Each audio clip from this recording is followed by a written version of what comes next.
നമസ്കാരം. TP case പ്രതി കൊടി സുനിക്ക് പരോൾ നൽകിയതിൽ കടുത്ത വിമർശനവുമായി പ്രതിപക്ഷം. മനുഷ്യാവകാശത്തിന് കൊടിയുടെ നിറം ബാധകമല്ലെന്ന് P. ജയരാജൻ ന്യായീകരിച്ചു. 6 വർഷമായി പരോൾ കിട്ടാത്ത പ്രതിക്ക് പരോൾ നൽകിയത് മനുഷ്യാവകാശ കമ്മീഷന്റെ നിർദ്ദേശപ്രകാരമാണെന്നാണ് CPM വാദം.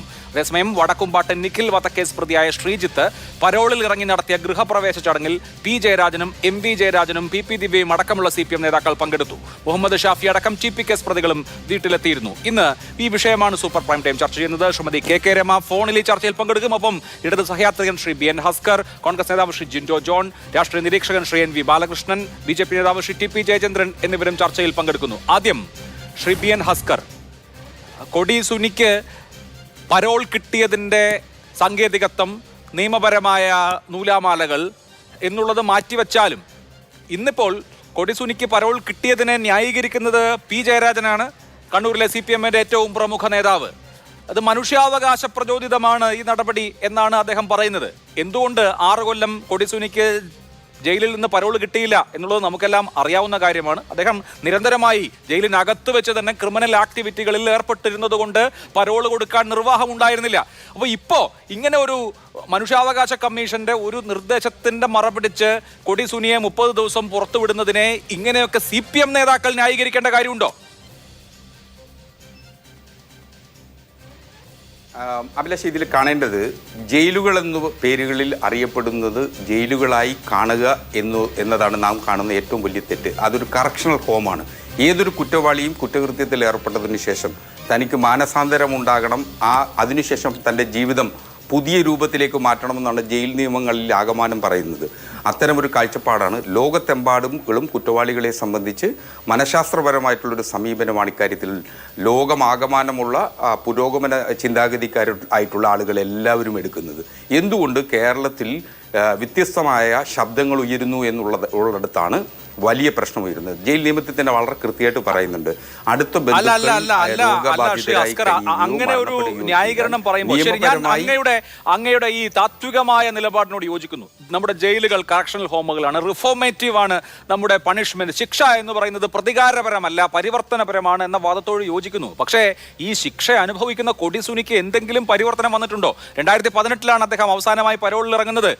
അന്ന് പരോളിൽ ഇറങ്ങിയപ്പോൾ സ്വർണം കൊട്ടിക്കാൻ പോയി ഒരാളെ തട്ടിക്കൊണ്ടുപോയ കേസിൽ പ്രതിയാവാണ് ചെയ്തത്. ഇനി ജയിലിനകത്ത് അദ്ദേഹം എത്ര കേസുകളിൽ പ്രതിയായി? ഏറ്റവും ഒടുവിൽ ജയിലിൽ കലാപം ഉണ്ടാക്കിയതിന്, വിയൂർ ജയിലിൽ കലാപം ഉണ്ടാക്കിയതിന് ആണ് അദ്ദേഹത്തെ തവനൂർ ജയിലിലേക്ക് മാറ്റുന്ന നടപടി ഉണ്ടായത്. അപ്പോൾ പൂജപ്പുര ജയിലിലിരിക്കുമ്പോഴും വിയൂർ ജയിലിലിരിക്കുമ്പോഴും ഫോൺ ഉപയോഗം അടക്കമുള്ള വിഷയങ്ങൾ, ജയിലിനകത്തെ ക്രിമിനൽ ആക്ടിവിറ്റികൾ, ജയിലിനകത്ത് നിന്ന് പുറത്ത് കൊട്ടേഷനും ഈ പറഞ്ഞ സ്വർണം പൊട്ടിക്കലും ആസൂത്രണം ചെയ്യൽ, പരോളിൽ പുറത്തിറങ്ങിയതിന് ശേഷം ആ ഇറങ്ങിയ സമയത്തുള്ള ക്രിമിനൽ ആക്ടിവിറ്റി, ഇങ്ങനെ കറതീർന്ന ഒരു ക്രിമിനലിനെ റിഫോം ചെയ്യാൻ മാത്രം നമ്മുടെ സംവിധാനത്തിനാകുമെന്ന് എനിക്ക് തോന്നുന്നില്ല. ഈ റിഫോർമേറ്റീവ് പ്രിൻസിപ്പിൾ ആണെങ്കിൽ ആ റിഫോർമേഷൻ നടക്കണ്ടേ? അഭിലാഷ്, ഇതിൽ കാണേണ്ടതെന്ന് വെച്ച് കഴിഞ്ഞാൽ കുറ്റകൃത്യത്തിൽ ഏർപ്പെട്ടതിന് ശേഷം കുറ്റവാളി ശിക്ഷിക്കപ്പെടുകയും കൊടിസുന്നി അടക്കമുള്ള ആളുകൾ ജയിൽവാസം അനുഭവിച്ചതിന് ശേഷം നടത്തിയിട്ടുള്ള ആരോപണങ്ങൾ മാത്രമാണ്. നമുക്ക് മുന്നിൽ മറ്റ് തെളിവുകളോ സാങ്കേതികത്വത്തിൻ്റെ നിറം പിടിപ്പിച്ച കഥകൾക്ക് അപ്പുറം ഒരു തെളിവുകളും നമ്മുടെ മുന്നിലില്ല. അപ്പോൾ ഞാൻ ഒരിക്കലും കൊടിസുനിയെ ന്യായീകരിച്ചുകൊണ്ടല്ല പറയുന്നത്. ഏതൊരു കുറ്റവാളിയെ സംബന്ധിച്ചിടത്തോളം അയാൾക്ക് അർഹമായിട്ടുള്ള മനുഷ്യാവകാശങ്ങളുണ്ട്. ആ മനുഷ്യാവകാശങ്ങളും അയാളെ മാറ്റിയെടുക്കുന്നതിനാവശ്യമായിട്ടുള്ള സാന്ത്വന പരിചരണങ്ങളും ഇക്കാര്യത്തിൽ ഉണ്ടാവണം. അത്തരമൊരു ഇടപെടലുകൾ മാത്രമാണ് കൊടിസുനിയുടെ അമ്മ നൽകിയിട്ടുള്ള മനുഷ്യാവകാശ കമ്മീഷന് നൽകിയിട്ടുള്ള ഒരു അപേക്ഷയിന്മേൽ മനുഷ്യാവകാശ കമ്മീഷന് ജയിൽ DGPക്ക് ഒരു ഉത്തരവ് നൽകാനാവില്ല. എന്നിരുന്നിട്ട് പോലും പരോൾ പരിശോധിക്കുമ്പോൾ, അവധികൾ പരിശോധിക്കുമ്പോൾ നിശ്ചയമായും മനുഷ്യാവകാശം കൂടി പരിശോധിക്കേണ്ടതല്ലേ, പരിഗണിക്കേണ്ടതല്ലേ എന്ന് മനുഷ്യാവകാശ കമ്മീഷൻ അംഗത്തിന്റെ ആ ഉത്തരവിൽ വളരെ കൃത്യമായി പറയുന്നു. അപ്പൊ സ്വാഭാവികമായും ഒരു എന്നാണ് മനുഷ്യാവകാശ കമ്മീഷന്റെ കമ്മ്യൂണിക്കേഷൻ. അതിൽ കോൾ എടുക്കേണ്ടത് ജയിൽ മേധാവിയാണ്. അദ്ദേഹത്തിന് അതിൽ വിവേചനാധികാരമുണ്ട്. മനുഷ്യാവകാശ കമ്മീഷൻ അങ്ങനെ ഉത്തരവ് കൊടുക്കാൻ അവകാശമില്ല എന്ന് മാത്രമല്ല, മനുഷ്യാവകാശ കമ്മീഷൻ ഇദ്ദേഹത്തെ പുറത്തുവിടണമെന്നോ ഇദ്ദേഹത്തിന്റെ മനുഷ്യാവകാശം പരിരക്ഷിക്കണമെന്നോ ഒന്നും പറഞ്ഞിട്ടില്ല. ഇങ്ങനെ ഒരു ആംഗിൾ ഉണ്ടോ, മാനുഷിക പരിഗണന ഇദ്ദേഹം അർഹിക്കുന്നുണ്ടോ എന്ന് ജയിൽ മേധാവി പരിശോധിക്കണമെന്ന് മാത്രമേ മനുഷ്യാവകാശ കമ്മീഷൻ പറഞ്ഞിട്ടുള്ളൂ. അപ്പോഴും പോലീസിന്റെയും ജയിൽ വകുപ്പിന്റെയും റിപ്പോർട്ട് ഇദ്ദേഹത്തിന് എതിരാണ് താനും. അല്ല അഭിലാഷ്, നമ്മുടെ ജയിലുകളിൽ നിരവധി പേർ ജയിൽവാസം അനുഭവിക്കുന്നുണ്ട്.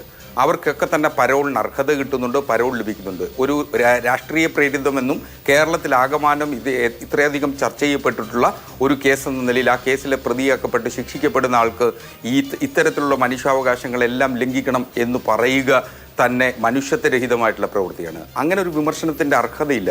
ഏതൊരു കുറ്റവാളി ആയിക്കൊള്ളട്ടെ, അയാൾ ചെയ്തിട്ടുള്ള കുറ്റത്തിൻ്റെ കാഠിന്യത്തിനനുസരിച്ച് കോടതി നിയമപരമായി അയാളെ ശിക്ഷിച്ചിട്ടുണ്ട്. ആ ശിക്ഷ അനുഭവിച്ചുകൊണ്ടിരിക്കുമ്പോൾ അയാൾക്ക് ലഭിക്കേണ്ട നിയമപരമായിട്ടും അർഹതപ്പെടുന്നതുമായിട്ടുള്ള അവകാശങ്ങളാണ് ഇപ്പോൾ അദ്ദേഹത്തിന് ലഭിച്ചിട്ടുള്ളത്. മനുഷ്യാവകാശപരമായ അവകാശം എന്നുള്ളതാണല്ലോ പോയിട്ട്. ഞാൻ അതിലേക്ക് വരാം. ശ്രീമതി കെ കെ രമ ടെലിഫോൺ ലൈനിലുണ്ട്. ശ്രീമതി കെ കെ രമ, ഇന്ന് പി ജയരാജൻ പറയുന്നത് 6 വർഷങ്ങൾക്ക് ശേഷം ഒരു അമ്മയുടെ പരാതിയെ തുടർന്ന് പരോൾ നൽകുന്നതിൽ എന്ത് മഹാ അപരാധമാണ് ഉള്ളത് എന്ന് അദ്ദേഹം ചോദിക്കുന്നു. ഒപ്പം ഈ ഇടതുപക്ഷ രാഷ്ട്രീയ പശ്ചാത്തലമുള്ള ആളുകൾക്ക് മനുഷ്യാവകാശം പോലും നൽകരുത് എന്നാണോ നിങ്ങൾ വാദിക്കുന്നത്? മനുഷ്യാവകാശത്തിന് കൊടിയുടെ നിറം മാനദണ്ഡമാക്കണം എന്നാണോ പറയുന്നത് എന്നും അദ്ദേഹം ചോദിക്കുന്നു. അപ്പോൾ കൊടിയുടെ നിറം എന്താണ് എന്ന് എന്തായാലും പി ജയരാജൻ അഡ്മിറ്റ് ചെയ്യുന്നുണ്ട്. നോക്കൂ അഭിലാഷേ, ഈ കാര്യത്തില് നമ്മൾ ആരും മനുഷ്യാവകാശം ലംഘിക്കപ്പെടണമെന്നോ ആരുടെയും മനുഷ്യാവകാശങ്ങൾ പരിഗണിക്കാതിരിക്കണമെന്നോ എന്നൊന്നും പറയുന്ന ആളുകളല്ല. ആർക്കും മനുഷ്യാവകാശമുണ്ട്. കൊല്ലപ്പെട്ട ആളുകൾക്കും മനുഷ്യാവകാശം ഉണ്ടായിരുന്നു. ഇപ്പൊ ജീവിച്ചിരിക്കുന്ന ആളുകൾക്കും മനുഷ്യാവകാശമുണ്ട്. അതിലൊന്നും തർക്കമില്ല. ജയരാജനെ പോലുള്ള ആളുകൾ ഇത് മഹാപരാധമാണോ എന്ന് മഹാപരാധമല്ല എന്നുള്ളത് നാം ഓർക്കണം. അതൊരു വശത്തിരിക്കട്ടെ. ഇവിടെ ഈ കൊടിസുനിയുടെ പരോളിനെ എതിർക്കാനുള്ള പ്രധാന കാരണം എല്ലാ നിയമങ്ങളും വഴിവിട്ടുകൊണ്ടാണ് ഈ പരോൾ ഇപ്പോൾ അനുവദിക്കപ്പെട്ടിരിക്കുന്നത്. അതിൽ പ്രൊബേഷൻ ഓഫീസറുടെ റിപ്പോർട്ടില്ല, ലോക്കൽ പോലീസിന്റെ റിപ്പോർട്ടില്ല. ഇതൊന്നും പരിഗണിക്കാതെ ഏതെങ്കിലും ഒരു ജയിൽ പുള്ളിക്ക് പരോൾ അനുവദിക്കുമോ? ഒന്നാമത്തെ ചോദ്യം. ധാരാളം പ്രതികൾ ജയിലിനകത്തുണ്ടല്ലോ. അത്തരം പ്രതികൾക്കൊക്കെ പരോള് കൊടുക്കുന്നത് ഇതുപോലെയുള്ള കാര്യങ്ങൾ പരിഗണിച്ചുകൊണ്ടാണോ? ഇത്തരം മാനദണ്ഡങ്ങളൊന്നും പാലിക്കുന്നില്ലേ? മറ്റൊന്ന്, ഈ പ്രതി ഇപ്പോൾ 6 വർഷമായി പരോൾ അനുവദിക്കാതെ ജയിലിൽ കിടക്കുന്നു എന്ന് പറയുന്നുണ്ടല്ലോ. ആരാണ് ഉത്തരവാദി? നമ്മളാരെങ്കിലും ആണോ അതിന് ഉത്തരവാദി? എന്തുകൊണ്ട് പരോൾ അനുവദിക്കപ്പെടാതെ ജയിലിൽ തന്നെ കിടക്കുന്ന ഒരു സാഹചര്യം ഉണ്ടായി? ജയിലിൽ നിന്ന് പുറത്തു വന്നപ്പോൾ അദ്ദേഹം മേൽപ്പെട്ട ക്രിമിനൽ പ്രവർത്തനങ്ങൾ, ഏതൊക്കെ തരം ക്രിമിനൽ പ്രവർത്തനങ്ങളിൽ ഏർപ്പെട്ടു? ആളുകളെ തട്ടിക്കൊണ്ടുപോയി പോലെ വരെ ഉണ്ടായില്ലേ? സ്വർണം കടത്തുന്ന പ്രശ്നങ്ങൾ ഉണ്ടായില്ലേ? കാക്കരഞ്ജിത്ത് ഉൾപ്പെടെ കോഴിക്കോട് വെച്ച് പിടിക്കപ്പെട്ട ഒരു കേസ് ഉണ്ടായില്ലേ? എത്ര കേസുകളാണ് കൊടിസുനിയുടെ പേരിലുള്ളത്? ഏകദേശം 12ഓളം കേസുകൾ ഇപ്പോഴും അദ്ദേഹത്തിന്റെ പേരിൽ ഈ ജയിലിൽ ഇരുന്ന സമയത്തുണ്ട് എന്നാണ് പറയുന്നത്. അപ്പോൾ ഇത്തരത്തിലുള്ള ഒരാൾക്ക് പരോള് കൊടുക്കുന്നത് എങ്ങനെയാണ് എന്നുള്ളതാണ് പ്രശ്നം. എന്തുകൊണ്ട് പരോൾ അനുവദിക്കപ്പെടാതെ പോയി എന്നതിന്റെ ഉത്തരം അവിടെ തന്നെയുണ്ടല്ലോ. മറ്റാരെങ്കിലും ആണോ കാരണക്കാർ? ഈ കേസിലെ മറ്റ് പ്രതികളെ ഒക്കെ അങ്ങ് എടുത്തു നോക്കൂ. എല്ലാ പ്രതികളും ഏതെങ്കിലും ഒരു സമയത്ത് ജയിലിന് പുറത്താണ്. പല ആളുകളെയും നമുക്ക് കാണാൻ സാധിക്കും ജയിലിന് പുറത്തു വന്നിട്ട് പരോളിൽ അനുവദിച്ചുകൊണ്ട് പലവിധ പ്രവർത്തനങ്ങളിൽ ഏർപ്പെടുന്നതും അവര് ഉല്ലാസങ്ങൾ നടത്തുന്നതും അവരുടെ ജീവിതം കൊണ്ടുപോകുന്നതൊക്കെ ആരെങ്കിലും എതിർത്തിട്ടുണ്ടോ? എന്തുകൊണ്ട് എതിർക്കുന്ന ഒരു സാഹചര്യം ഉണ്ടായി? എല്ലാ നിയമങ്ങളും വഴിവിട്ടുകൊണ്ട് എങ്ങനെയാണ് ഇപ്പോൾ ഇദ്ദേഹത്തിന് ഈ ഒരു പരോൾ അനുവദിക്കുന്ന സാഹചര്യം ഉണ്ടായത് എന്നതാണ് ചോദ്യം. അതിനെങ്ങനെയാണ് ജയിൽ DGPക്ക് സാധിക്കുക? അങ്ങനെ കഴിയുമോ? ഇനി അദ്ദേഹത്തിന്റെ അമ്മ പരാതി കൊടുത്തു. തീർച്ചയായിട്ടും അമ്മയ്ക്ക് അവകാശമുണ്ട് മകനെ കാണണമെന്നുള്ളത്. പക്ഷെ ആ അമ്മയെ പറഞ്ഞയച്ച ആളുകൾ ആലോചിക്കേണ്ടത്, ഇയാൾ ജയിലിൽ നിന്ന് പരോളിൽ പുറത്തു വന്ന സമയത്ത് ഏതെങ്കിലും ദിവസം അമ്മയുടെ കൂടെയാണോ നിന്നത്? അമ്മ പറയുന്നതിനനുസരിച്ചാണോ നിന്നത്? അമ്മയുടെ കൂടെ നിന്ന് അമ്മയെ നോക്കുകയും അമ്മയെ പരിചരിക്കുകയും ചെയ്യുന്ന പ്രവർത്തനങ്ങളാണോ ഇവരൊക്കെ നടത്തുന്നത്? അതല്ലേ പ്രധാന ചോദ്യം. അതുകൊണ്ടാണല്ലോ ഇത് എതിർക്കപ്പെടുന്നത്. അതുകൊണ്ടാണല്ലോ ഇത് ചർച്ചയാവുന്നത്. CPM നേതാക്കന്മാർക്ക് അത് ചർച്ചയാവില്ല, അവർക്കതൊരു വിഷയമാവില്ല, നമുക്കറിയാലോ. ഇന്നിപ്പോൾ ഒരു കൊലക്കേസ് പ്രതിയുടെ ഗൃഹപ്രവേശത്തിന് MV ജയരാജനും P ജയരാജനും അടക്കമുള്ള ആളുകൾ പോയിട്ടുണ്ട്. മുഹമ്മദ് ഷാഫിയും അവിടെ ആ വീട്ടിൽ പോയിട്ടുണ്ടായിരുന്നു. അപ്പോൾ ഈ കൊലക്കേസ് പ്രതികളെ ഞങ്ങൾ കുറച്ച് അകലത്തിൽ നിർത്തിയിരിക്കുകയാണ് എന്ന് അവകാശപ്പെട്ടാലും ഇതൊക്കെ ഈ പാർട്ടിയുടെ CPM പാർട്ടിയുടെ കൊടിയിൽ തന്നെയാണ് നടക്കുന്നത് എന്ന് തന്നെ വിശ്വസിക്കേണ്ടി വരില്ലേ?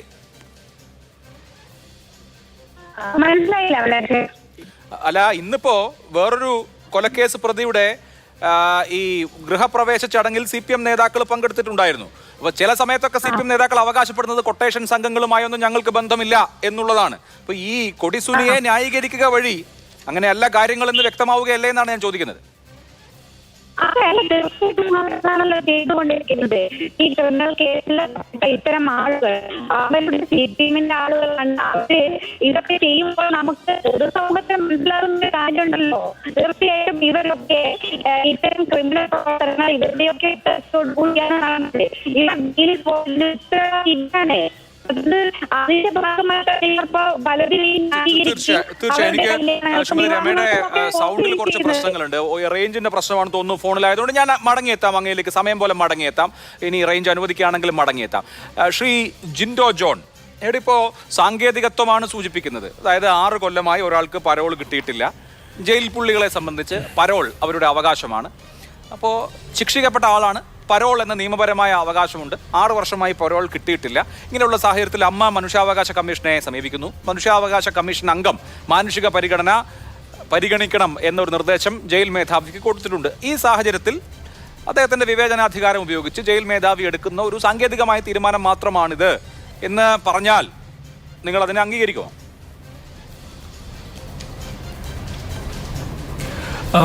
അഭിലാഷേ, ഇതിലൊരു പ്രശ്നമുള്ളത് എന്താണെന്നറിയോ? കൊടിസിനിയുമല്ല, കിർമാണി മനോജോ, ട്രൗസർ മനോജോ, ഷാഫി അടക്കമുള്ള ഏത് വൃത്തികെട്ട കൊലപാതകങ്ങൾക്കും ഏത് പ്രതികൾക്കും കുറ്റവാളികൾക്കും ഒക്കെ ഇത്തരം കൊലപാതകങ്ങളിൽ പങ്കെടുത്ത ആളുകൾക്കൊക്കെ മനുഷ്യാവകാശമുണ്ട്. അതൊക്കെ പരിഗണിക്കപ്പെടേണ്ടതുമാണ്. അതിലൊന്നൊരു തർക്കവുമില്ല. പക്ഷെ ഒരു പ്രശ്നമുണ്ട്.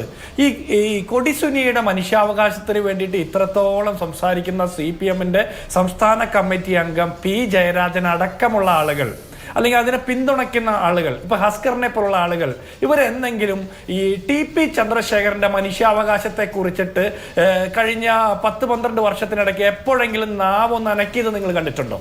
ഇല്ലല്ലോ. ഈ TP ചന്ദ്രശേഖരൻ എന്ന് പറഞ്ഞ ഒരു നല്ല കമ്മ്യൂണിസ്റ്റുകാരന്റെ മനുഷ്യാവകാശത്തിന് വേണ്ടി ഒരിക്കൽ പോലും നാവനക്കാത്ത ആളുകൾ കൊടിസുനിയുടെ മനുഷ്യാവകാശത്തിന് വേണ്ടി സംസാരിക്കുമ്പോഴാണ് ഇതിലൊരു പ്രശ്നം വരുന്നത്. ഇനി കൊടിസുനിക്ക് മനുഷ്യാവകാശത്തിന് അർഹതയില്ലേ എന്ന് ചോദിച്ചാൽ തീർച്ചയായിട്ടും ഉണ്ട്. പക്ഷെ ആ അർഹത എങ്ങനെയാണ് ഉണ്ടാകുന്നത്? ജയിലിൽ കിടക്കുമ്പോഴും പരോളിൽ ഇറങ്ങുമ്പോഴും വീണ്ടും സമാനമായിട്ടുള്ള കുറ്റകൃത്യങ്ങളിൽ ഏർപ്പെടുന്ന ആളുകളുടെ മനുഷ്യാവകാശം ചിലപ്പോൾ അനുവദിക്കാൻ പ്രയാസമുണ്ടാവും പൊതുസമൂഹത്തിന്. അത് അങ്ങനെയല്ലേ ഒരു പരിഷ്കൃത സമൂഹത്തിന് കാണാൻ പറ്റൂ. ജയിലിൽ കിടന്നിട്ട് ഇതിപ്പോ ഹസ്കർ പറഞ്ഞ വാദമില്ല, ആദ്യം പറഞ്ഞ ആ താത്വിക അവലോകനം, അത് ഹസ്കറിന്റെ അല്ല. ആ P. ജയരാജന്റെ ഫേസ്ബുക്ക് പോസ്റ്റ് ഒന്ന് വൃത്തിയായിട്ട് വിശദമായിട്ട് വായിച്ചു നോക്കണം. അതിൽ P. ജയരാജൻ എഴുതി ന്യായീകരിച്ചിരിക്കുന്ന വാദമാണ് ജയിലുകൾ കറക്ഷണൽ ഹോമാണ്, അതുകൊണ്ട് ജയിലിൽ പോകുന്ന ആളുകൾക്കുള്ള മനുഷ്യാവകാശത്തെ കുറിച്ചിട്ട് ആ പറഞ്ഞിരിക്കുന്ന ആ ഗിരിപ്രഭാഷണമാണ് ഹസ്കർ പറയുന്നത്. ഹസ്കർ പറയുമ്പോൾ നമ്മൾ വിചാരിക്കും താത്വിക അവലോകനമാണെന്ന്. അല്ല, P. ജയരാജന്റെ അതേ സാധനം എടുത്തിട്ട് തട്ടുകയാണ്. ഞാൻ ചോദിക്കട്ടെ, കുറച്ചു കാലം മുമ്പല്ലേ 56 കുറ്റവാളികൾക്ക് ജയിലിൽ നിന്ന് ഇളവ് കൊടുത്ത് പുറത്തേക്ക് വിടാൻ വേണ്ടി തീരുമാനിക്കുമ്പോൾ ആ ലിസ്റ്റിൽ TP ചന്ദ്രശേഖരന്റെ കൊലക്കേസിലെ പ്രതികൾ കുറ്റവാളികൾ പെടുന്നത്? അപ്പോൾ അത് പറഞ്ഞ് അശ്രദ്ധമായിട്ട് സംഭവിച്ചതാണ് എന്നൊക്കെ പറയുന്നു. അവസാനം ആ ലിസ്റ്റ് പുറത്തു വന്നതിനെ കുറിച്ച് അന്വേഷിക്കുകയും ആ ലിസ്റ്റ് പുറത്തു വരാൻ കാരണക്കാരെ എന്ന് കണ്ടെത്തുന്ന ഉദ്യോഗസ്ഥർക്ക് ട്രാൻസ്ഫർ നടത്തുക, അല്ലെങ്കിൽ അവർക്കെതിരെ ശിക്ഷാ നടപടി സ്വീകരിക്കുകയും ചെയ്തു സർക്കാർ, അല്ലേ? മാത്രമല്ല, അത്തരത്തിലുള്ള ആ പുറത്തുവിടാൻ തീരുമാനിച്ച ബാക്കി ആളുകളെ കൂടി ജയിലിനകത്ത് തുടരാൻ തീരുമാനിക്കുകയാണ് സർക്കാർ. അപ്പോൾ ആ ബാക്കി 52 പേരുടെ മനുഷ്യാവകാശത്തെ കുറിച്ച് ഈ സർക്കാരിന് നേതൃത്വം കൊടുക്കുന്ന പാർട്ടിക്കോ താല്പര്യമില്ല. ഇനി അതവിടെ നിൽക്കട്ടെ. ഇനി മനുഷ്യാവകാശ കമ്മീഷന്റെ നിർദ്ദേശത്തെ തുടർന്നാണെന്നല്ല പറയുന്നത്. മനുഷ്യാവകാശ കമ്മീഷന്റെ ആ നിർദ്ദേശത്തിൽ തന്നെ ഒരു പ്രശ്നമുണ്ട്. അത് തെറ്റിദ്ധരിക്കപ്പെടാനും അല്ലെങ്കിൽ തെറ്റായിട്ട് വ്യാഖ്യാനിക്കപ്പെടാനും സാധ്യതയുള്ള ഒരു നിർദ്ദേശം കൊടുത്ത മനുഷ്യാവകാശ കമ്മീഷന്റെ ആ നിർദ്ദേശം പോലും പരിശോധിക്കപ്പെടേണ്ടതാണെന്നാണ് എന്റെ പക്ഷം. കാരണം ഇത്തരത്തിലുള്ള കൊടും കുറ്റവാളികൾക്ക് പരോൾ കൊടുക്കാൻ വേണ്ടിയിട്ട് സർക്കാരിന് സംവിധാനങ്ങൾക്ക് ഒത്താശ നൽകാൻ സാധ്യതയുള്ള, അല്ലെങ്കിൽ ഇത്തരത്തിലുള്ള ഒരു തെറ്റായി വ്യാഖ്യാനിക്കാൻ സാധ്യതയുള്ള നിർദ്ദേശം കൊടുത്തു തന്നെ പരിശോധിക്കപ്പെടേണ്ടതാണ്. കോടതികൾ വീണ്ടും പരിശോധിക്കപ്പെടേണ്ടതാണെന്ന് തന്നെയാണ് പക്ഷം. അത് അവിടെ മാത്രമല്ല, ഇനി മനുഷ്യാവകാശ കമ്മീഷൻ ഈ കേസിന്റെ ബാക്കി മെറിറ്റിലേക്ക് പോയിട്ടുണ്ടോ? ഇവിടെ അമ്മയുടെ അപേക്ഷ പരിഗണിച്ചു എന്ന് പറയാം. കൊടിസുനിക്ക് ഇതിനു മുമ്പ് പരോൾ കിട്ടിയപ്പോൾ എന്ത് പരിപാടികളിൽ ഏർപ്പെട്ടിരുന്നത്? സ്വർണം പൊട്ടിക്കൽ, അല്ലെങ്കിൽ തട്ടിക്കൊണ്ടുപോകൽ, അല്ലെങ്കിൽ അതുപോലുള്ള ക്രിമിനൽ കേസുകളിൽ ഏർപ്പെട്ട ഒരാള്, ഇരട്ട ജീവപര്യന്തം കുറ്റത്തിൽ ശിക്ഷിക്കപ്പെട്ട് കിടക്കുന്ന ഒരാൾക്ക് മനുഷ്യാവകാശം ഉണ്ട് എന്ന് പറയാൻ പോകുന്ന ഇത്തരം ഏജൻസികളൊക്കെ TP ചന്ദ്രശേഖരന്റെ മനുഷ്യാവകാശത്തെ കുറിച്ച് ഒരിക്കലും പറയുന്നില്ല. മാത്രമല്ല, അഭിലാഷ് 1 മിനിറ്റ് കൂടി തന്നാൽ മതി. ഈ കഴിഞ്ഞ ദിവസം അഭിലാഷ് ഇൻട്രൊഡക്ഷനിൽ സൂചിപ്പിച്ചു, ശ്രീജിത്ത്, അതായത് നിഖിൽ വധക്കേസിലെ ശ്രീജിത്തിന്റെ ഗൃഹപ്രവേശനത്തിൽ പങ്കെടുത്ത ഉന്നതരായിട്ടുള്ള CPM-ന്റെ നേതാക്കന്മാർ ആരൊക്കെയാ? ഷുക്കൂർ വധക്കേസിലെ പ്രതിയായിട്ടുള്ള P. ജയരാജൻ എന്ന് പറയുന്ന സംസ്ഥാന കമ്മിറ്റി അംഗം, അതുപോലെ MV ജയരാജൻ എന്ന് പറയുന്ന ജില്ലാ സെക്രട്ടറി, അതുപോലെ നവീൻ ബാബുവിന്റെ കൊലക്കേസിലെ പ്രതിയായിട്ടുള്ള PP ദിവ്യ, ആകാശ് തിലങ്കേരി ആരാ ഷുഹൈബ് വധക്കേസിലെ പ്രതി, ഷാഫി ആരാ TP ചന്ദ്രശേഖരൻ കൊലക്കേസിലെ പ്രതി, അങ്ങനെ നിരവധിയായിട്ടുള്ള കൊലക്കേസിലെ പ്രതികൾ പങ്കെടുത്ത ഒരു ഗൃഹപ്രവേശന ചടങ്ങിന്റെ ദൃശ്യങ്ങളും വാർത്തകളും പുറത്തു വന്നതിന് തൊട്ടടുത്ത ദിവസമാണ് നമ്മൾ ഈ ചർച്ച നടത്തുന്നത്. ഇവര് ഈ കൊലക്കേസിലൊക്കെ പെടുമ്പോൾ പറയുന്നത് എന്താ, പാർട്ടിക്ക് യാതൊരു ബന്ധവുമില്ലെന്ന. കഴിഞ്ഞ ദിവസം പെരിയ കേസിലെ വിധിയുമായി ബന്ധപ്പെട്ട വിഷയം വന്നല്ലോ, അതിൽ കോടതിയുടെ കണ്ടെത്തലുമായി ബന്ധപ്പെട്ട ചർച്ച നടന്നപ്പോൾ ഇവർ പറഞ്ഞ എന്താ, ബ്രാഞ്ച് കമ്മിറ്റി അംഗം മുതൽ ജില്ലാ കമ്മിറ്റി അംഗം വരെയുള്ള കൊടും കുറ്റവാളികൾ കേസിൽ പ്രതിയാകുമ്പോഴും ഇവർ പറഞ്ഞ പാർട്ടിക്ക് ബന്ധമില്ലെന്ന. ഇന്ന് P ജയരാജൻ പറഞ്ഞൊരു വാദമുണ്ട് ഫേസ്ബുക്കിൽ, കൊടിയുടെ നിറം നോക്കരുത്. അപ്പൊ കൊടിയുടെ നിറം ഏതാണെന്ന് ഇവർ സമ്മതിച്ചില്ലേ? അത് CPM-ന്റെ കൊടിയുടെ നിറമാണെന്ന് ഇവർ സമ്മതിച്ചില്ലേ? ഇവിടെ നല്ല കമ്മ്യൂണിസ്റ്റായ TP ചന്ദ്രശേഖരനെ കുലംകുത്തി എന്ന് വിളിക്കുന്നു. കൊടിസുനിയെ പോലെ, കിർമാണി മനോജിനെ പോലെ, ട്രൗസർ മനോജിനെ പോലുള്ള കൊടും കുറ്റവാളികൾക്ക് കൊടി കൊടുത്തുകൊണ്ട് ഇവർ അവരെ മാർക്സിസ്റ്റ് വിപ്ലവകാരികൾ എന്ന് വിളിക്കുന്നു. ഇവർ കാപ്പ കേസിലെ പ്രതികൾക്ക് കൊടി കൈമാറുന്ന മന്ത്രി വീണയും ജില്ലാ സെക്രട്ടറിയും അടക്കമുള്ള ആളുകളാണ് ഈ പാർട്ടിയെ ഈ കൊടും കുറ്റവാളികളുടെ കയ്യിലേക്ക് കൊടി കൊടുത്തുകൊണ്ട് സംരക്ഷിക്കുന്നത്. ഈ പാർട്ടിയും ഈ സർക്കാരും ഇതുപോലുള്ള കൊടും കുറ്റവാളികൾക്ക് ഒത്താശ ചെയ്യുന്ന നിലപാടാണ് എടുക്കുന്നത്. ശരി, ഓക്കെ. ശ്രീ NV ബാലകൃഷ്ണൻ, നമ്മുടെ ശിക്ഷ പരിഷ്കരണപരമാണ്, ഒരാളെ നശിപ്പിക്കാനല്ല. ജയിലുകൾ ആളുകളെ സംസ്കരിച്ച് ക്രിമിനലുകളെ നല്ലവരാക്കി പുറത്തിറക്കുന്ന ഇടങ്ങളാണ് എന്നൊക്കെയാണ് സങ്കല്പം. പക്ഷേ ഈ കൊടി സുനി എന്നുള്ള ക്രിമിനൽ ഒരു ഘട്ടത്തിലും സംസ്കരിക്കപ്പെട്ടതായി തോന്നിയിട്ടില്ല എന്ന് മാത്രമല്ല, അയാൾ പുറത്തിറങ്ങുമ്പോഴൊക്കെ കുറ്റകൃത്യങ്ങളിൽ ഏർപ്പെടുന്നതായി, നിയമവിരുദ്ധ പ്രവർത്തനങ്ങളിൽ ഏർപ്പെടുന്നതായാണ് ഇതുവരെയുള്ള ചരിത്രം. അതുകൊണ്ട് 6 വർഷം തടവിൽ പരോളില്ലാതെ കഴിഞ്ഞ ഒരാളുടെ മനുഷ്യാവകാശം അംഗീകരിക്കപ്പെടുന്നതാണ് ഇത് എന്ന് നമുക്ക് കാണാൻ കഴിയുമോ?